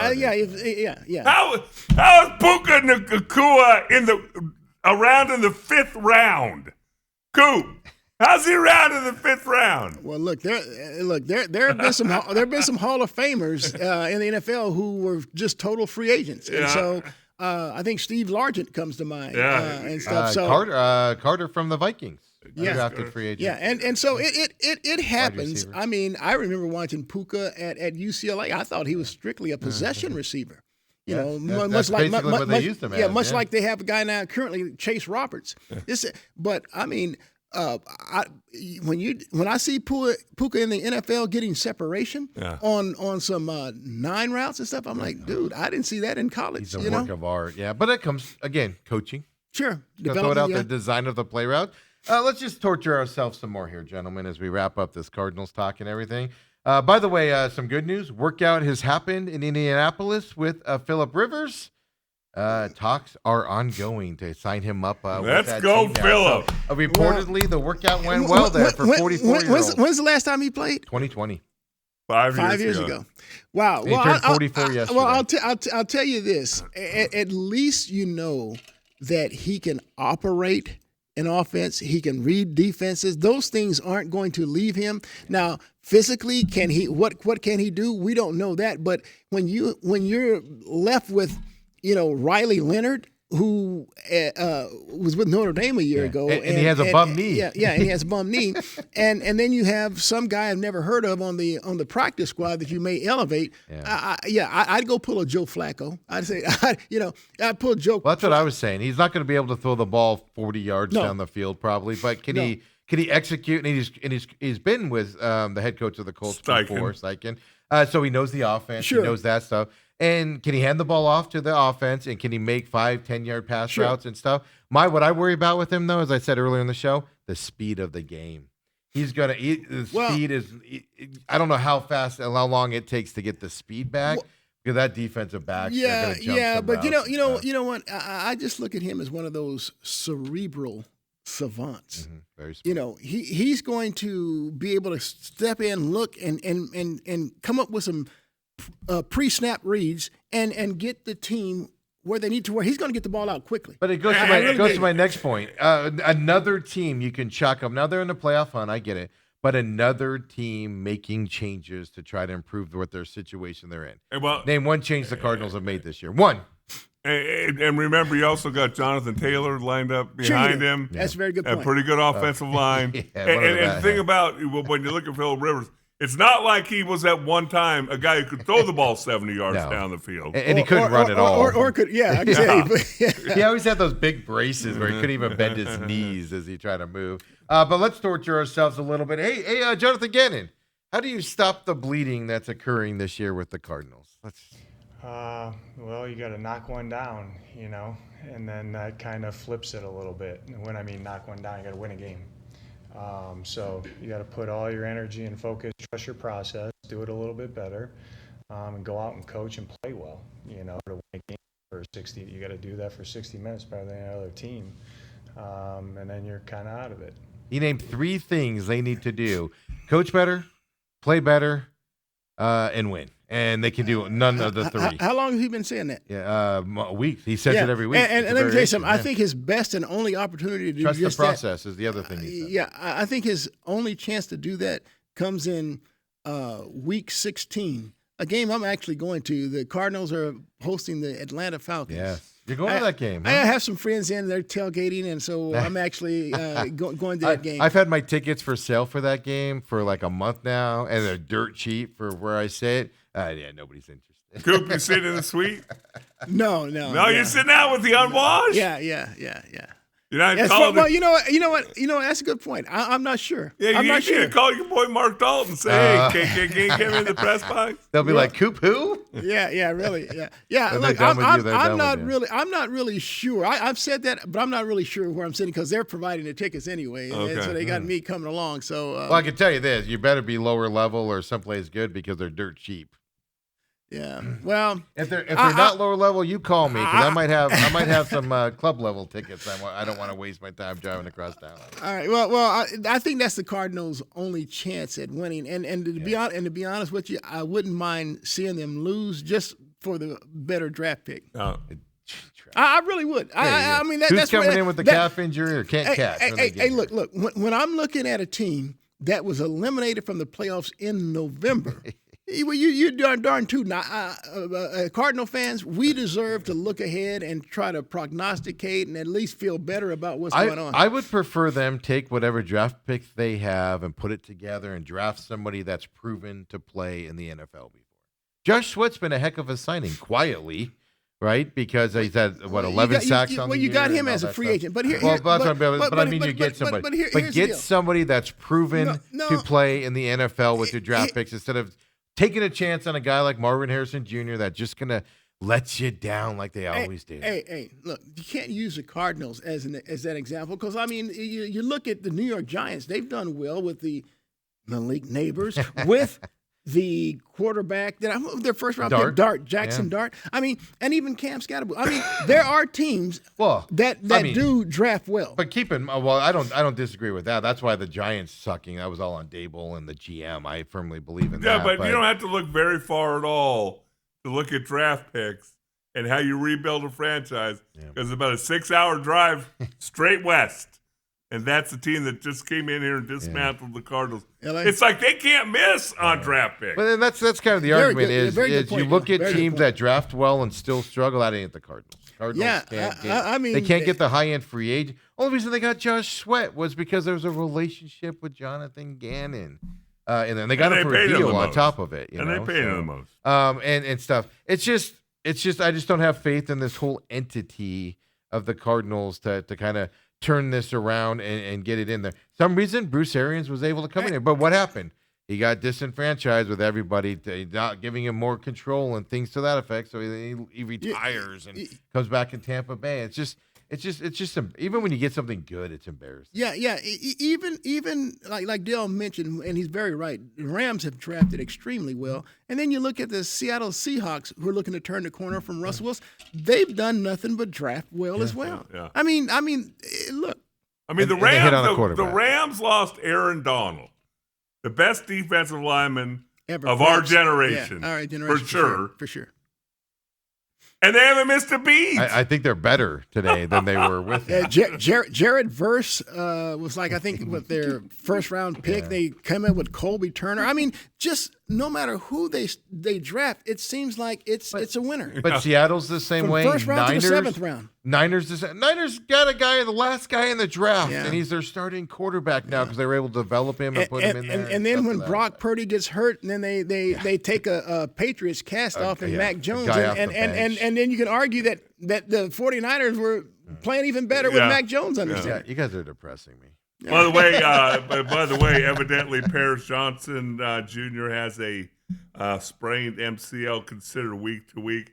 I've got a piece of Nicorette gum that says we don't see number 70 suit up again this year. Well, if I'm the Cardinals, I don't. Yeah. I mean, I'm not going to fool around with that. Yeah. I mean, you know what you have in him. Right. And so here's a chance. They drafted a kid out of Texas that I was intrigued with, Christian Jones.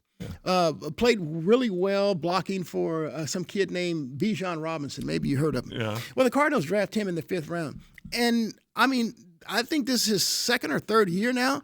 And, dude, he's not seeing the field. Here's a chance. And he's been hurt pretty much all this year. I understand that they maybe have a window that's opened up for him to return. They need to get his behind out there on that field at left tackle, and let's see what you have in him. I think he played one game last year at left tackle because Paris may have been a little nicked up, and he held his own pretty well. Okay. Well, I'd like to see, and I'm sure Cardinal coaches and fans would like to see more of him. Let's see what you have in him. Right. So we can make a decision. Yeah, so let's sit Paris Johnson. The season's already lost anyway, and let's see what you have in Christian Jones. I think that's what they did with their receivers, right? Some kid named Brooks caught a pass. Jalen Brooks, they picked him up from the Cowboys. And it's like, all right, let's play these young guys and see what we can get. We're not going anywhere, which Jonathan Gannon's just not acting like a coach that feels like he's in trouble, and that is what worries me. Well, it would worry me too if he feels that comfortable. He must know that maybe Michael Bidwill has one of these Steve Keim relationships with him where you're just not getting rid of him. Or I mean, you do. This is a real factor. They're paying 3 coaches. You want to pay a 4th one? Yeah. That is a real factor. Do you want to pay him with somebody else's money? Or you want to pay him with your money? Look. They're already paying the difference between. They're not. Let's put it like this. I don't know what the difference is, but they're not paying Cliff Kingsbury's full salary. No, because of the offset. Yeah. And so Steve Wilkes would be the same thing because Steve Wilkes is employed as well. So whatever that number is, it's not the full number. No, but it adds up. Jonathan Gannon would be the full number. You don't think he'd get a defensive coordinator job? I don't think right away. I could be wrong. Well, you got to remember too. I mean, he was not liked in the Eagles. Were not sad that he left to come here to be a head coach, which should tell you something. They're not sad to also. see him go. And here's the Cardinals losing a draft pick for tampering with him. Is that so Cardinals? When we come back, let's go college football talk. As well, and then we'll do a little bit of Suns and we ask all the time why I hate Minnesota. Rudy Gobert is a perfect example of it. Yeah, Just you tried to hurt our guy. People out there Tried in to hurt Minnesota. our guy. Just miserable people there in Minnesota. Come on back, folks. The main event.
And we're back here. Tuesdays means Bruce Cooper. This guy is in the building. Of course, Dale Hellestrade. Me, I'm Stephen McCollum. And look, but before we get into a little bit of Suns talk here coming up, I mean, we talked college football playoff for a little bit. Look, We can argue. They can go to 16. It's still going to be an argument on who's 16, 17, 18. It's part of the fun of it, I think. But I do believe they need to get the committee out of this, in my opinion. The committee is biased. And it's not going to happen, but college football needs to get ESPN and the broadcast networks out of it in these situations. And they ain't going to do that. And they're not going to do that. Their money is too great. My favorite thing is I watched the pregame and ESPN's like, we have nothing to do with the committee's decisions. And then literally in the next breath, let's go to our reporter who's in there while they're deciding who's going to get into these playoffs, and let's see what they're talking about. And I'm like, you can't say you have nothing to do with it and then say you have people in there talking to them when nobody else has access to them because they're closed in a bubble. Everyone knows that they're married to the SEC. Yeah.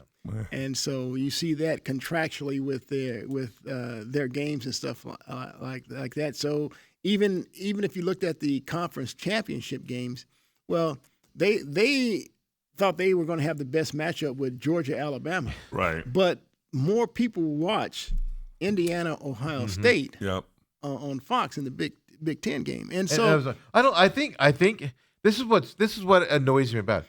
I like Alabama's a good team. Don't take this the wrong way. They're a better than good team, in the SEC. Are they the best? No, not even close. But I was telling you, and when we're doing the picks, this is a terrible game. Like Georgia's boat racing these. I didn't think it would be that bad, but I was like, Georgia's winning this game. I think most of the people looked at it and said Alabama shouldn't even be in this game. Yeah. We don't have the best SEC. The Texas A&M's not in there. I would even give Texas I would have liked to see in there. Yeah. And all of this stuff. And that's the problem with it is the scenario we have. And then your buddy, Cam Cox, came at me on Twitter the other day because I called them meaningless bowl games when Notre Dame pulled out of the bowl game system. 10 teams denied bowl invitations. Bowl games used to be a reward. They've now made bowl games meaningless if you don't make the college football playoffs to a certain segment. ASU, Arizona, they're happy to be at the Holiday Bowl and the Sun Bowl. They get more practice time, etc. But we're moving away from bowl games as a reward. We're way past that. These are now meaningless bowl games for teams is what they're creating. That's why they have to go to 16 and 24 because bowl games are going to go away. People are going to start refusing to play bowl games if they don't make the playoff. And that's a sad state of affairs. Well, you already saw a trend where athletes, the players, if they weren't in the college football playoff games, they didn't play in their bowl game. Right. They went and got ready for the NFL draft. I think is it Caleb Downs with Ohio State who came out and said he's not going to play in the college football playoffs. He's going to concentrate on the NFL draft. I did not see that. I believe it's Caleb Downs. Okay. And Downs is regarded as a top 10 pick. And so not even the lure of defending the national title is enough to keep him from, Right. No, we're going to go to that because, this is what's in NIL money is going to control it when they're going to protect themselves, But are you going to start seeing contracts signed? Are you going to start getting contracts signed that says to receive your NIL, you will complete the season? They need professional contracts. They need to do something. If you did that, then the NC2A would be on the hook, or these teams be on the hook, calling them employees. And so if you call them an employee, Dale, you now have to make that insurance and things like that available to these guys, and that's a thing that the NCAA. It's a crazy thing that we're going down.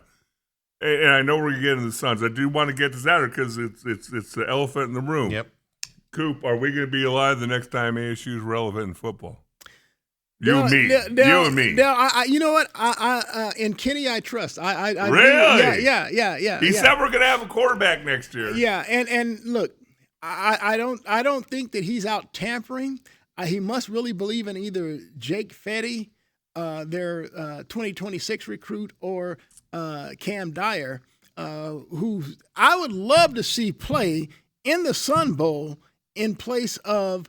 I think you came up with a good solution last week. You let Sims play the first half as a reward, and then you give the second half. With the bowl, and I will say that Kenny did say that Cam Dyer will have packages.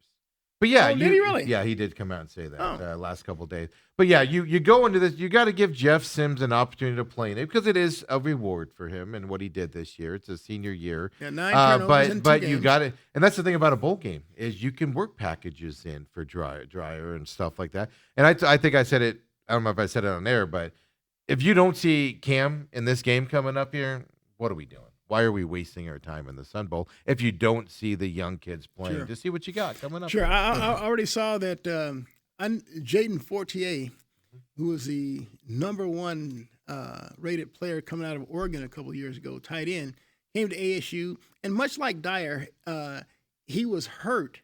And so he kind of missed his true freshman season. Well, he didn't take a snap at all this year. And so he's already entered the portal. So that's one of the things I was worried about. Some of the guys at Arizona State, and then we talked about Ia being one of those guys that they rarely played, and so and if you look at how highly celebrated they were in terms of their ratings coming into the program, and I know ASU was a senior-dominated team, but I mean, for goodness' sake, I'd have found a way to at least get them. Yeah, but I think maybe this is a learning process for ASU. I think the fact that they were so senior laden with all the injuries and the way they handle it, hopefully this is a learning experience for them because you've already seen a lot of kids going into the portal. Yeah, that normally wouldn't and stuff to that effect going in there. But Sam Levitt misses the banquet. They say there's all this love between them and all of that still and everything, but not showing up to the banquet for your brothers and stuff like that. Yeah, I think that speaks for me. That speaks volumes. Yes. I mean, it really does. I mean, they talked about how the teammates talked about how Sam showed up at practices. Right. Yeah, he was out there with his scooter. Right, and yet on the banquet when everybody comes there to celebrate the season, the camaraderie, and all that stuff like that. You get to mix in with boosters, fans, stuff like. He doesn't show. Yeah. I think that's a telltale sign to me that he's gone. And then I hear Kenny Dillingham say that we will have a good quarterback next week. And we wish him well. Yeah. And well, the thing is, Coop, I say as a college kid, I know he's got NIL. I had a little bit at SMU, but if you're gonna offer me a free meal, Coop, I'm gonna show up. I'm going to show up, especially if you're a captain. You know you're going to be introduced. But he's making $3 million, I hear. Yeah, So I don't fell a little short of that. You don't want chicken dinner. Yeah. So it came out in reporting. Anthony Tautry of PHNX came out and he said, because I told you, I said if Sam Levitt's leaving, he's got to be figuring out because he was going to be a top level draft pick this year going to the season, Heisman Trophy candidate, and he struggled even when he was playing. Yeah. But there are reports. That's why stock fell. Yeah. Yeah, and there are reports out there that he wants to leave because he doesn't believe Arizona State can produce an offensive line to protect him. Wow, did he say that? He hasn't said it out, but that's what's being reported from people that are reporting that out there. Wow. And they just flipped that kid from Georgia, the 6'8" guy. But the offensive line, Sam Levitt got hurt because he runs the ball in, let's say, dangerous ways. He doesn't slide. He takes the big hits. Got injured last year in the ribs by taking a big hit. This year got hurt running the ball again. And they were designed runs where he pulled the ball down and run them. For him to blame, I'll put it this: my shine on Sam Levitt is gone. I think he's a phenomenal quarterback side, but he's shown he's selfish, which I didn't think he was, and he's shown. If he's blaming this on the offensive line and failure to protect him on the offensive line, that offensive line wasn't his problem. Yeah. And 2 of the 5 starting offensive linemen, Coleman and Hennisher, they are both NFL. Well, Coleman's not anymore. He's not going to do it. But he's too injured. He's not moving on, I guess. Oh, he's not? That's what I read. I don't know. Okay. Well, they were both rated as NFL draft prospects. Yeah, and I mean they were both high end, and no, they had offensive line problems. Don't get me wrong. Sure. But that wasn't his problem. And to use that as an excuse, not show up to the. There was even reported that him and Kenny had a meeting before the banquet, hours before the banquet, and everything was fine in that.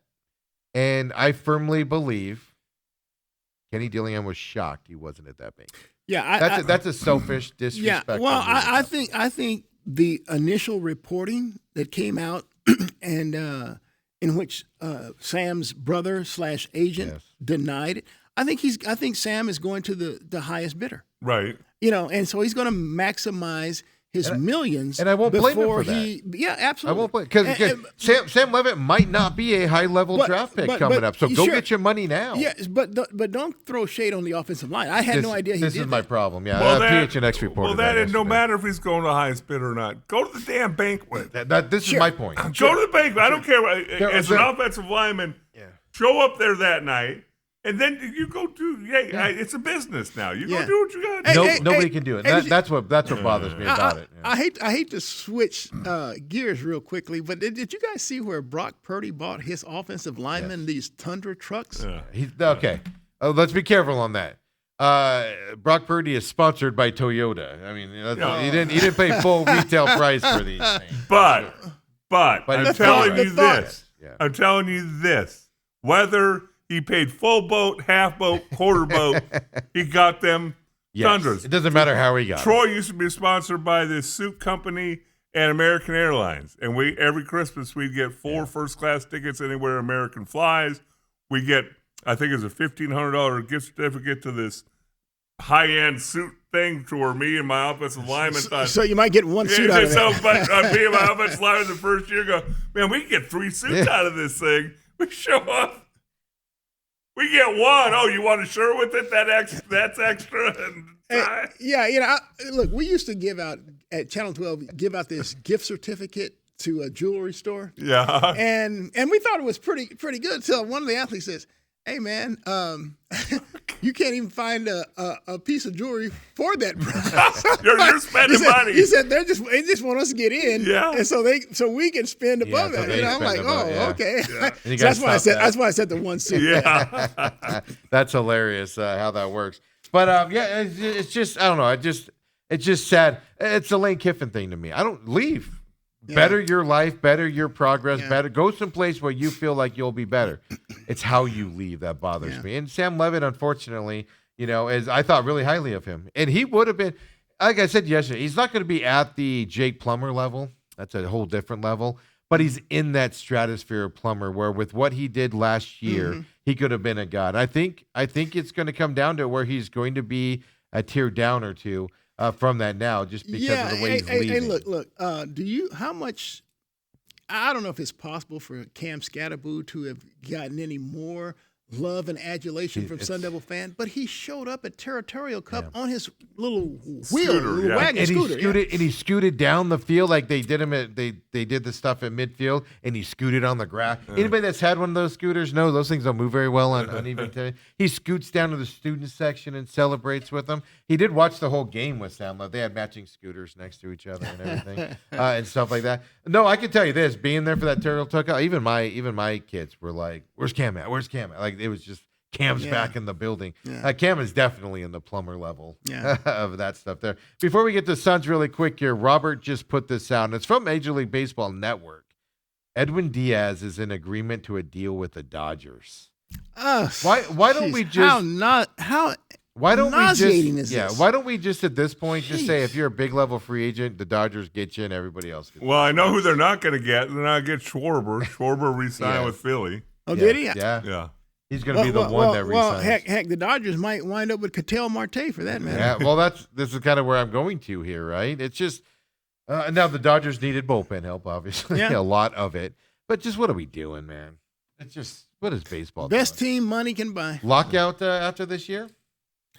It's coming. It's got to be coming, right? I think so. I think I think there's some owners, probably a majority of them, who want to get some type of financial control because the teams like the Dodgers are just even when the Yankees come out and go, we can't spend like the Dodgers, and the Yankees have an ungodly amount of money, and they're even looking at it going, we can't compete. Well, when it's the disparity and this is what a lot of people don't understand.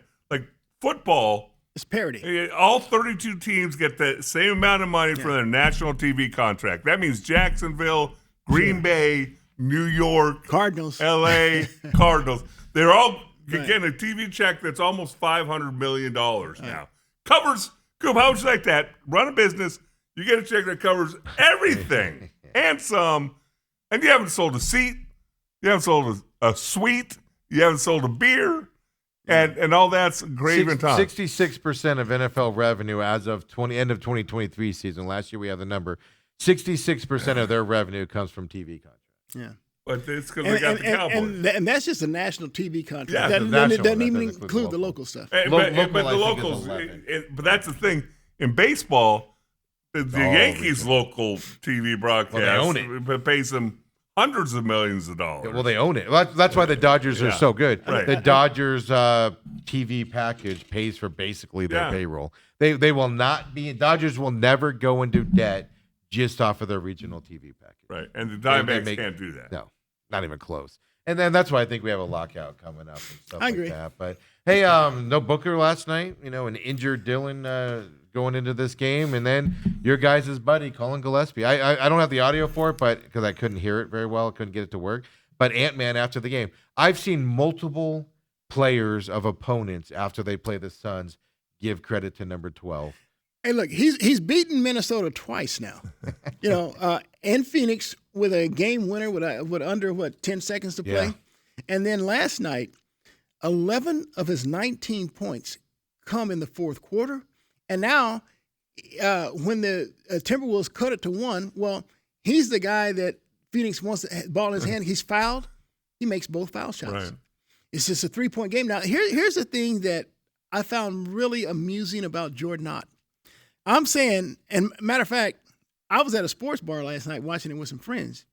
I asked him, okay, how many of you are going to foul before they get up a 3-pointer? Everybody said they raised hand. I raised my hand as well. Okay, we're going to look for a foul. Who should they foul? Yeah.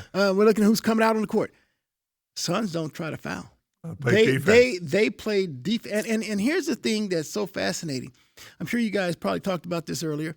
I'm going to round it up. The final 4 minutes of the game, Suns scored 3 points, and they win the game. Yeah. They're winning, and that's what we talked about on this show a few weeks ago. We talked about how defense travels. Yes. That's what we said. Defense travel. Yeah. They won that game defensively. Coop, here's all I needed to hear this season. First half of the season. We'll worry about the second half, and I'm sure our expectations will change a little bit. But when J.J. Redick came out after they played the Lakers and said, if you don't bring it against this Suns group, they're going to beat you silly. And that was his first time playing the Suns this year. So that means that he's watched a lot of film. Yeah. And a lot of film and study. And they got to feel it, got to see it firsthand, and went. They got blown out. And I loved it because, see, I've learned to hate Luka Doncic because I hate the way he antagonizes our players. Booker pictures, specifically? he's still up there at the free throw line, just smiling up at him. That image just burns the heck out of me. So he drops 20 on the Suns in the first quarter, and then the Suns in the second quarter, they stole the ball from him 5 times that led to transition point. He was so freaking frustrated. He had 9 turnovers total for the game. Right. He's sitting on the bench. He's just frustrated, and I loved it. Dylan Brooks got in his grill. He got in LeBron James' grill. I said, I love Dylan Brooks. Yes, I hated him before. I hated him before this. I love Dylan Brooks. He's my boy. It only took 30 games and he was falling in love. And so there's no question. And see, and you talked about earlier in the show here today how when's the last time you saw a Phoenix Suns player questionable and then play in that game? And we're talking specifically about Dylan Brooks. Well, I've noticed recently, last few games, that Gillespie has some type of lower back issue. Yeah. Even flared up again last night. But that kid toughs through it. Yep. He plays through it. I love Colin Gillespie.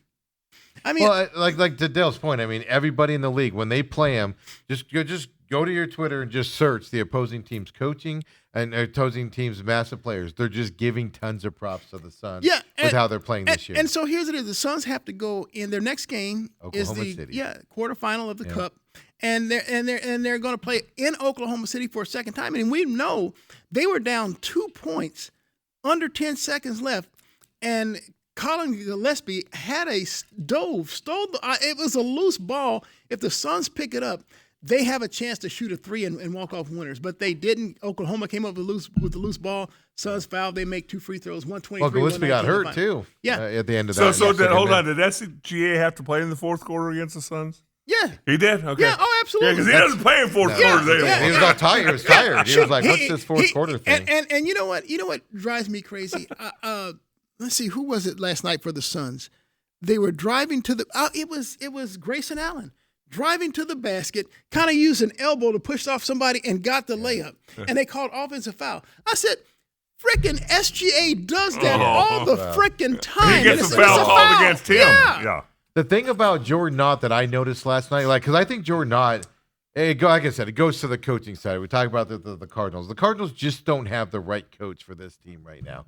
Period. End of story. Head coach, all down, in my opinion. Yeah, absolutely. The Suns got the hire right. And once Rudy Gobert, became a giant baby last night like he does and gets kicked out of the game for pushing him from behind and all that stuff. Once that happened, what did the Suns do? They started attacking underneath, feeding Mark Williams the ball now and all this stuff. And they went directly at him. No more threes were being shot. It was, let's go underneath because their star defender's out. But you don't see that in the NBA Yeah, but anymore. you know what I love that the Suns did? See, Mark Williams is so much more agile and mobile than Rudy Gobert. Right. They brought Mark Williams out, forcing Gobert to come out. And I didn't know Mark Williams could shoot a three. He shot a three and made a three. I wish I got the audio, but I saw it. Colin Gillespie, they asked him in the locker room at the game, hey, you saw, he goes, I was on the other side of the court, and in my mind, and I'm just sitting there thinking, what the hell's he doing? And then he made it. And so Colin Gillespie has a personality on him, by the way, too, folks, if you don't know that. Yeah, and so, again, I give Jordan Ott and his coaching staff credit because they said, look, we have a number of second-tier players. I don't want to call them second-tier, but let's say bench players that can attack the rim. So let's bring Gobert, the shot blocker, out of the paint. Let's put Mark Williams there. Williams can even put the ball on the floor and go, and they can even run the high pick and roll and with Gobert, and they force Gobert out of the game because he's not mobile. And he got frustrated. That's why he did that move. But I mean, you go back to the first time they played the Spurs this year with Wemby. They were the first team to figure out how to stop Wemby and what he was doing to beat the Spurs earlier in the game. Jordan Knott is the right coach for this team. The big difference on the Suns this year, we've said it multiple times, but Nick Richards didn't even play last night. Dude, I don't know. I like Nick Richards. Well, I don't know why he's not playing. I've heard some rumors that he's on the trade block a little bit. I wouldn't doubt it. Where's this? Oso's playing well as a backup, stuff like that. But, it's the bench on this Suns team. One of their struggles the last couple years was when the starters went out. Just the thing is, anybody they bring into the game is playing hard. Now, is that the coach? Coach has something to do with that. I think Brooks set that. And I think you got to look at the players also that set that tone. And like you said, Luka, it still bothers you the way he antagonized me. What do you think everybody else saying about the Suns and Dylan Brooks? Yeah. I can't stand that guy. Yeah, absolutely. And here's the deal. And going back to Nick Richards, I wouldn't like to see the Suns trade him given Mark Williams' injury history. So I like the fact that the Suns, but this is here's where my mind goes now, guys. I didn't know who the heck Jamari Bouye was. Yeah. I didn't even know who the heck Isaiah Livers was. But the Suns signed Livers before the season to a two-way contract. No big deal. Right. But the guy, he's an impactful player. He plays very well within the Suns structure. He plays tough on the perimeter defensively, knock down the open three, can run the floor. So I like him a lot. Go ahead. Okay, but here's the deal. I don't know if you guys are aware how the two-way contracts work. Two-way contracts work in which that player is only given 50 games to play. Let's call the Suns. I call them the varsity.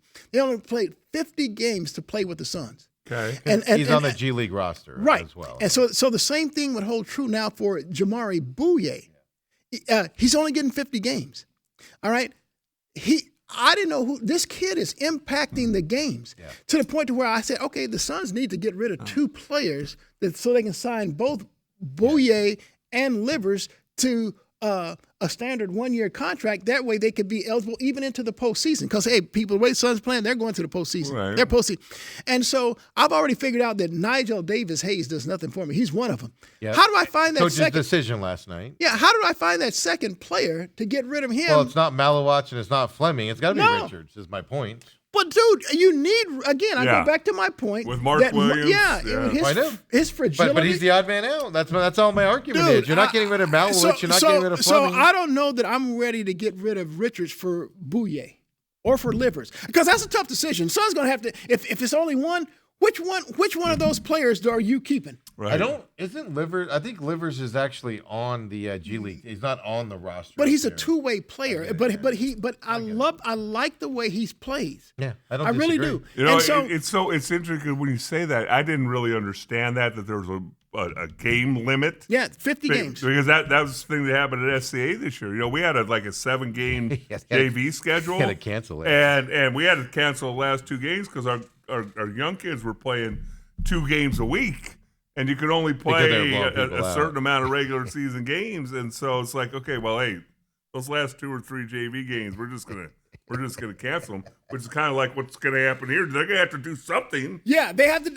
And so if the Suns decide they're only going to keep one or the other, Livers or Bouye, after they get rid of Nigel Davis-Hayes, and they can get rid of him at the trading deadline because I mean you wouldn't have played 50 games by then anyway. And so if it's you guys, and you can only keep one, either Livers or Bouye, which one are you keeping? I'm keeping Livers because I'm keeping Bouye because Livers is going back and forth, and Bouye, that tells me that they like Bouye better. Well, and I just like to hear the name Bouye. Yeah. Well, I'll tell you what, the kid surprises me. I mean, I like his energy. When he dropped double figures in his first game, Yeah. I'm like, wow, okay, he shot the ball well. I didn't expect that, but he's playing so well now that Ott has him a part of his rotation. That's what I'm rotation. getting. And Livers is going down to the G League. Like he wasn't even on the roster last night because they put him down. But it's that's why I say I But think that the could be Suns, just to get him more Well, that's work. what I'm saying. But the Suns, but they're not doing that with Bouye. Is my point.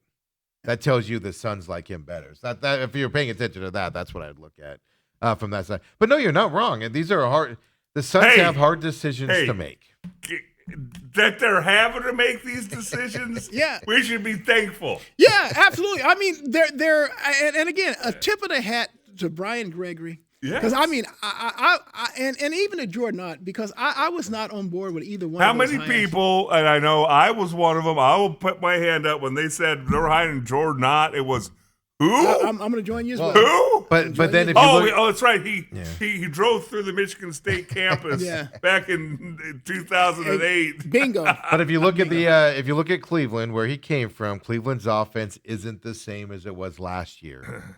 You got to give credit. Jordan Ott leaving Cleveland hurt them and made the Suns better. I'm not going to argue that. I'm just going to say that I love everything that the Suns have done, even though I was critical of both the Brian absolutely. Gregory and the Jordan. I'm here to apologize and say I was wrong. I mean, I do that when I am wrong, which isn't often. But hey. I mean, you've got to go a step higher than that because I'm really critical of Ishbia as the owner. He just seems like a rich playboy that just throws money at stuff and then blames everybody else. But I mean, he is taking it on the chin, and he's rebounded, and he realized it. I don't even think they thought it would be this spectacular this early in the season. But you got to give him credit for changing because most owners don't. Has anybody heard from Matt Ishbia? No, because remember he's going to be more involved in everything. He's just sitting back and kind of saying, you know what, you guys. And that's also a good thing. That's probably growth. Yes. It's probably growth because let's say I agree. He came in and he's been an NBA fan forever, and he thought He's a he basketball had. fan. Yeah, absolutely. He thought he had all the answers. Right. He's the one that went out and destroyed this Suns team. Yeah. And traded and gave away some of their most popular players and blamed everybody else in his press conference for doing what he told them to do. Yeah. He did that, and so and that wasn't enough. Bringing in trading away Bridges and Cam Johnson and all these 4 first-round picks for Durant. Then he sends Chris Paul for Bradley Beal. And so it just changed the entire composition. And again, I will raise my hand. The Durant trade, I said go for it. You have this opportunity once in the franchise history. Then he compounded that one mistake Bradley by Beal another was mistake. Yeah, well, let me tell you something. I had a buddy who's a diehard Suns fan, and he was so into the Kevin Durant. I said, dude, I would be in for Kevin Durant if he wasn't this old. Dude, he's old. Yeah, but look how he's playing in Houston. He's playing really well in Houston. Well, he is because, again, I go back to coaching. No, not coaching. It's the composition of the team. They have some players around him that can cover for his deficiencies and allow him to be the best of Kevin Durant, which is a shooter and scorer. And the coaches same thing that he him did to in do it. Same thing he did in Golden State. That's why they won back-to-back titles, and he was league Finals MVP. Suns don't have that roster. They gave up a lot of those players just to get him. Yeah. Houston didn't have to give up a lot of those guys. I mean, they pretty much have their starting lineup intact except for Dillon Brooks. So they swapped out Brooks for KD. Green. They wanted to get rid of Green, though, because Green couldn't hit a last-second shot and stuff like that. So they got rid of a guy they didn't want and a guy that was kind of on the edge. They probably would have liked to keep Dillon Brooks, but they were fine with letting him go to fit into there. But they gave up nothing compared to what the Suns gave up. They were basically – Kevin Durant was replacing Dillon Brooks in their starting lineup. Right. And so they're only losing, like you said, Jalen Green. Which they wanted to unload because he just playoffs came. And hey, two quick last things. We're in overtime now. Arizona #1 in basketball. I mean, they're the best team in college basketball right now. I think so. I felt so for a few weeks now. They finally get the #1 spot there. Mr. Pete. Well, let's say, look. Anything that University of Arizona does in basketball is not surprising to me. Even their first round exits in the playoffs have become a thing that you kind of get used to as well. Not win the big thing. But not make to the Final Four. Look, Lute Olson set that program up, and it's almost impossible to fail there. It really is. I mean, and hats. And I'm not trying to take anything. This team feels different, though, Coop. I'm not trying to take anything away from Tommy Lloyd nor anyone else who succeeded. Lute Olson. But look, that program. Sean Miller. That program is elite. Yeah, it's elite. It feels different this year, though. Well, look at my screen right now. Who's that? This is Yahoo, by the way. Sent a newsletter out, and I get it. Look. And they list the magical Week 6 AP poll. Koa Pete is the Arizona player that they're showing. Yeah, he's not even their best player.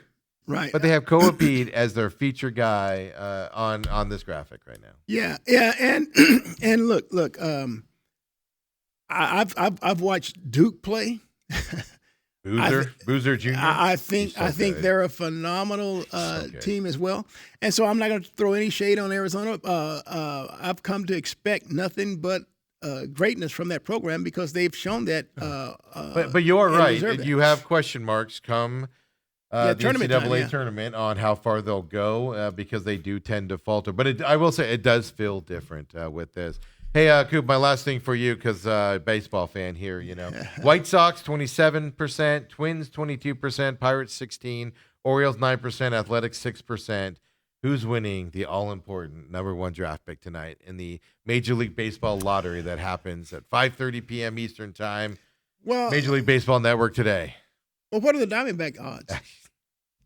The Diamondbacks have to have some odds too, right? And in a new lot, isn't it a lottery deal where it is a lottery. Think that's why it's 22. Well, I want to know what the Diamondbacks are because I might take the Diamondbacks. The Diamondbacks aren't getting that type of they're not getting that type of a deal. Hey, let me tell you something. Who got the top pick last year? Because it was the same thing for them. So the way it works is because I have to pull it up to read this because it's confusing. They have a competitive balance round A. It takes place. This is the first round compensation picks in the second round. Diamondbacks are third in round A here coming up for the competitive pick. So that tells me their odds to get #1 are probably 0 or are close to 0. All right, well, let's put it like this. I think the Twins did a lot with their – I mean, they had a fire sale like you've never seen because they were trying to sell their team. Right. I understand that. And so in the process – I think they have one player under contract at the end of the season. Byron Buxton? I don't remember who it was. Yeah, but here's the deal. To make that team as attractive as they could, hardly any salary. Yep, I loaded everybody. And the possibility of having the first round pick. I think that Major League Baseball conspiracy theory. I think they're going to penalize the Twins. Yes, I do. Penalize them. I figured it'd be like the NBA where they'd win like the Knicks. I think they'll penalize them, so I'm not going to take the Twins. They don't want to set any type of precedent. About this how you go out of business? Yeah. I actually do have a conspiracy theory on that, and I think the Pirates are going to win it. The Major League Baseball cannot afford the Pirates to screw up this Paul Skeens situation. They need to get him some help out there. So don't be surprised if the Pirates jump up at 16% and get the first round pick. That's my pick, my choice. Pirates. White Sox, they're just a fledgling team. Yeah. Nobody cares about the White Sox. They care about the Cubs. So watch out for the Pirates tonight. If there's a conspiracy theory on a winner there, Pirates, because Skeens is going to leave unless they get him some help. And Major League Baseball, and the Dodgers will sign him. Yeah, well, that's. Hey, by issue, the way, right? Major League Baseball does things so good. Did you see where Jeff Kent was elected to the Hall of Fame? Jeff Kent. No, Yeah. the former Giant. Yeah. On Sunday they elected him to the Hall of Fame. Is that right? Barry Bonds, Roger Clemens, and who's the guy that played for St. Louis, first baseman? Rafael Palmeiro. No, McGuire.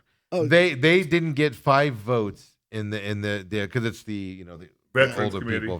They didn't get 5 votes. They're not eligible again to be talked about until 2031. 2031.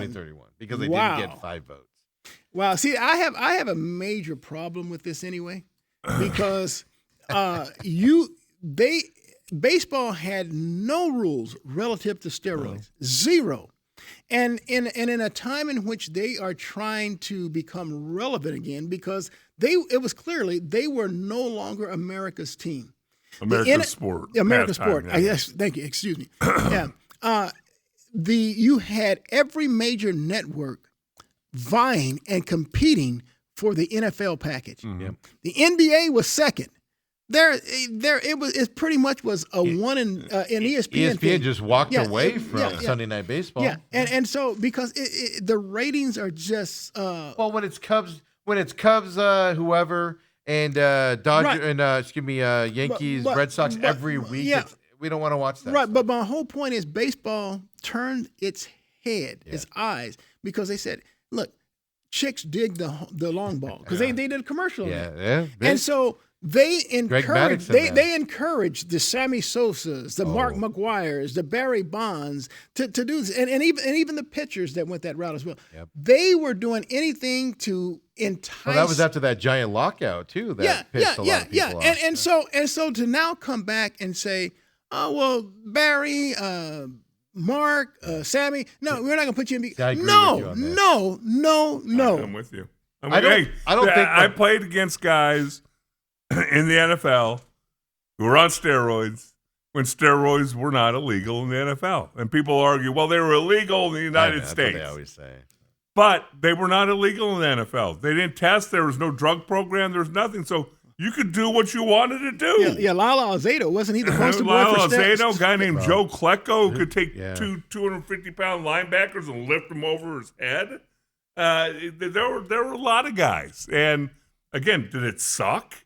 Yes, because I never did them. But that was just the price of doing business. And so, to me, it's more baseball. You on an NFL Sunday, you announce your Hall of Fame guy. They just hit literally in the middle of the second game. They did it on the Sunday. And I read more about how Bonds and McGuire and Clemens didn't get votes. I read all about that, and then at the bottom it was like, and Jeff Kent got in. And then they're going to have their ceremony on a Sunday when all 30 teams are playing, instead of. They could do it All-Star Week. They could do it anytime at all, but they get it wrong. Anyway, Robert says he looked it up. 1.51% for the D-backs. D-backs, number 1 pick. There we go. DeAndre. So next week, Cooper join us next Tuesday as well. A couple programming notes here as we wrap up the show. No McComb on business today. I have to go deal with a flat tire. Ethan had a flat tire this morning going to school, and I got to go deal with that. So no McComb on business today.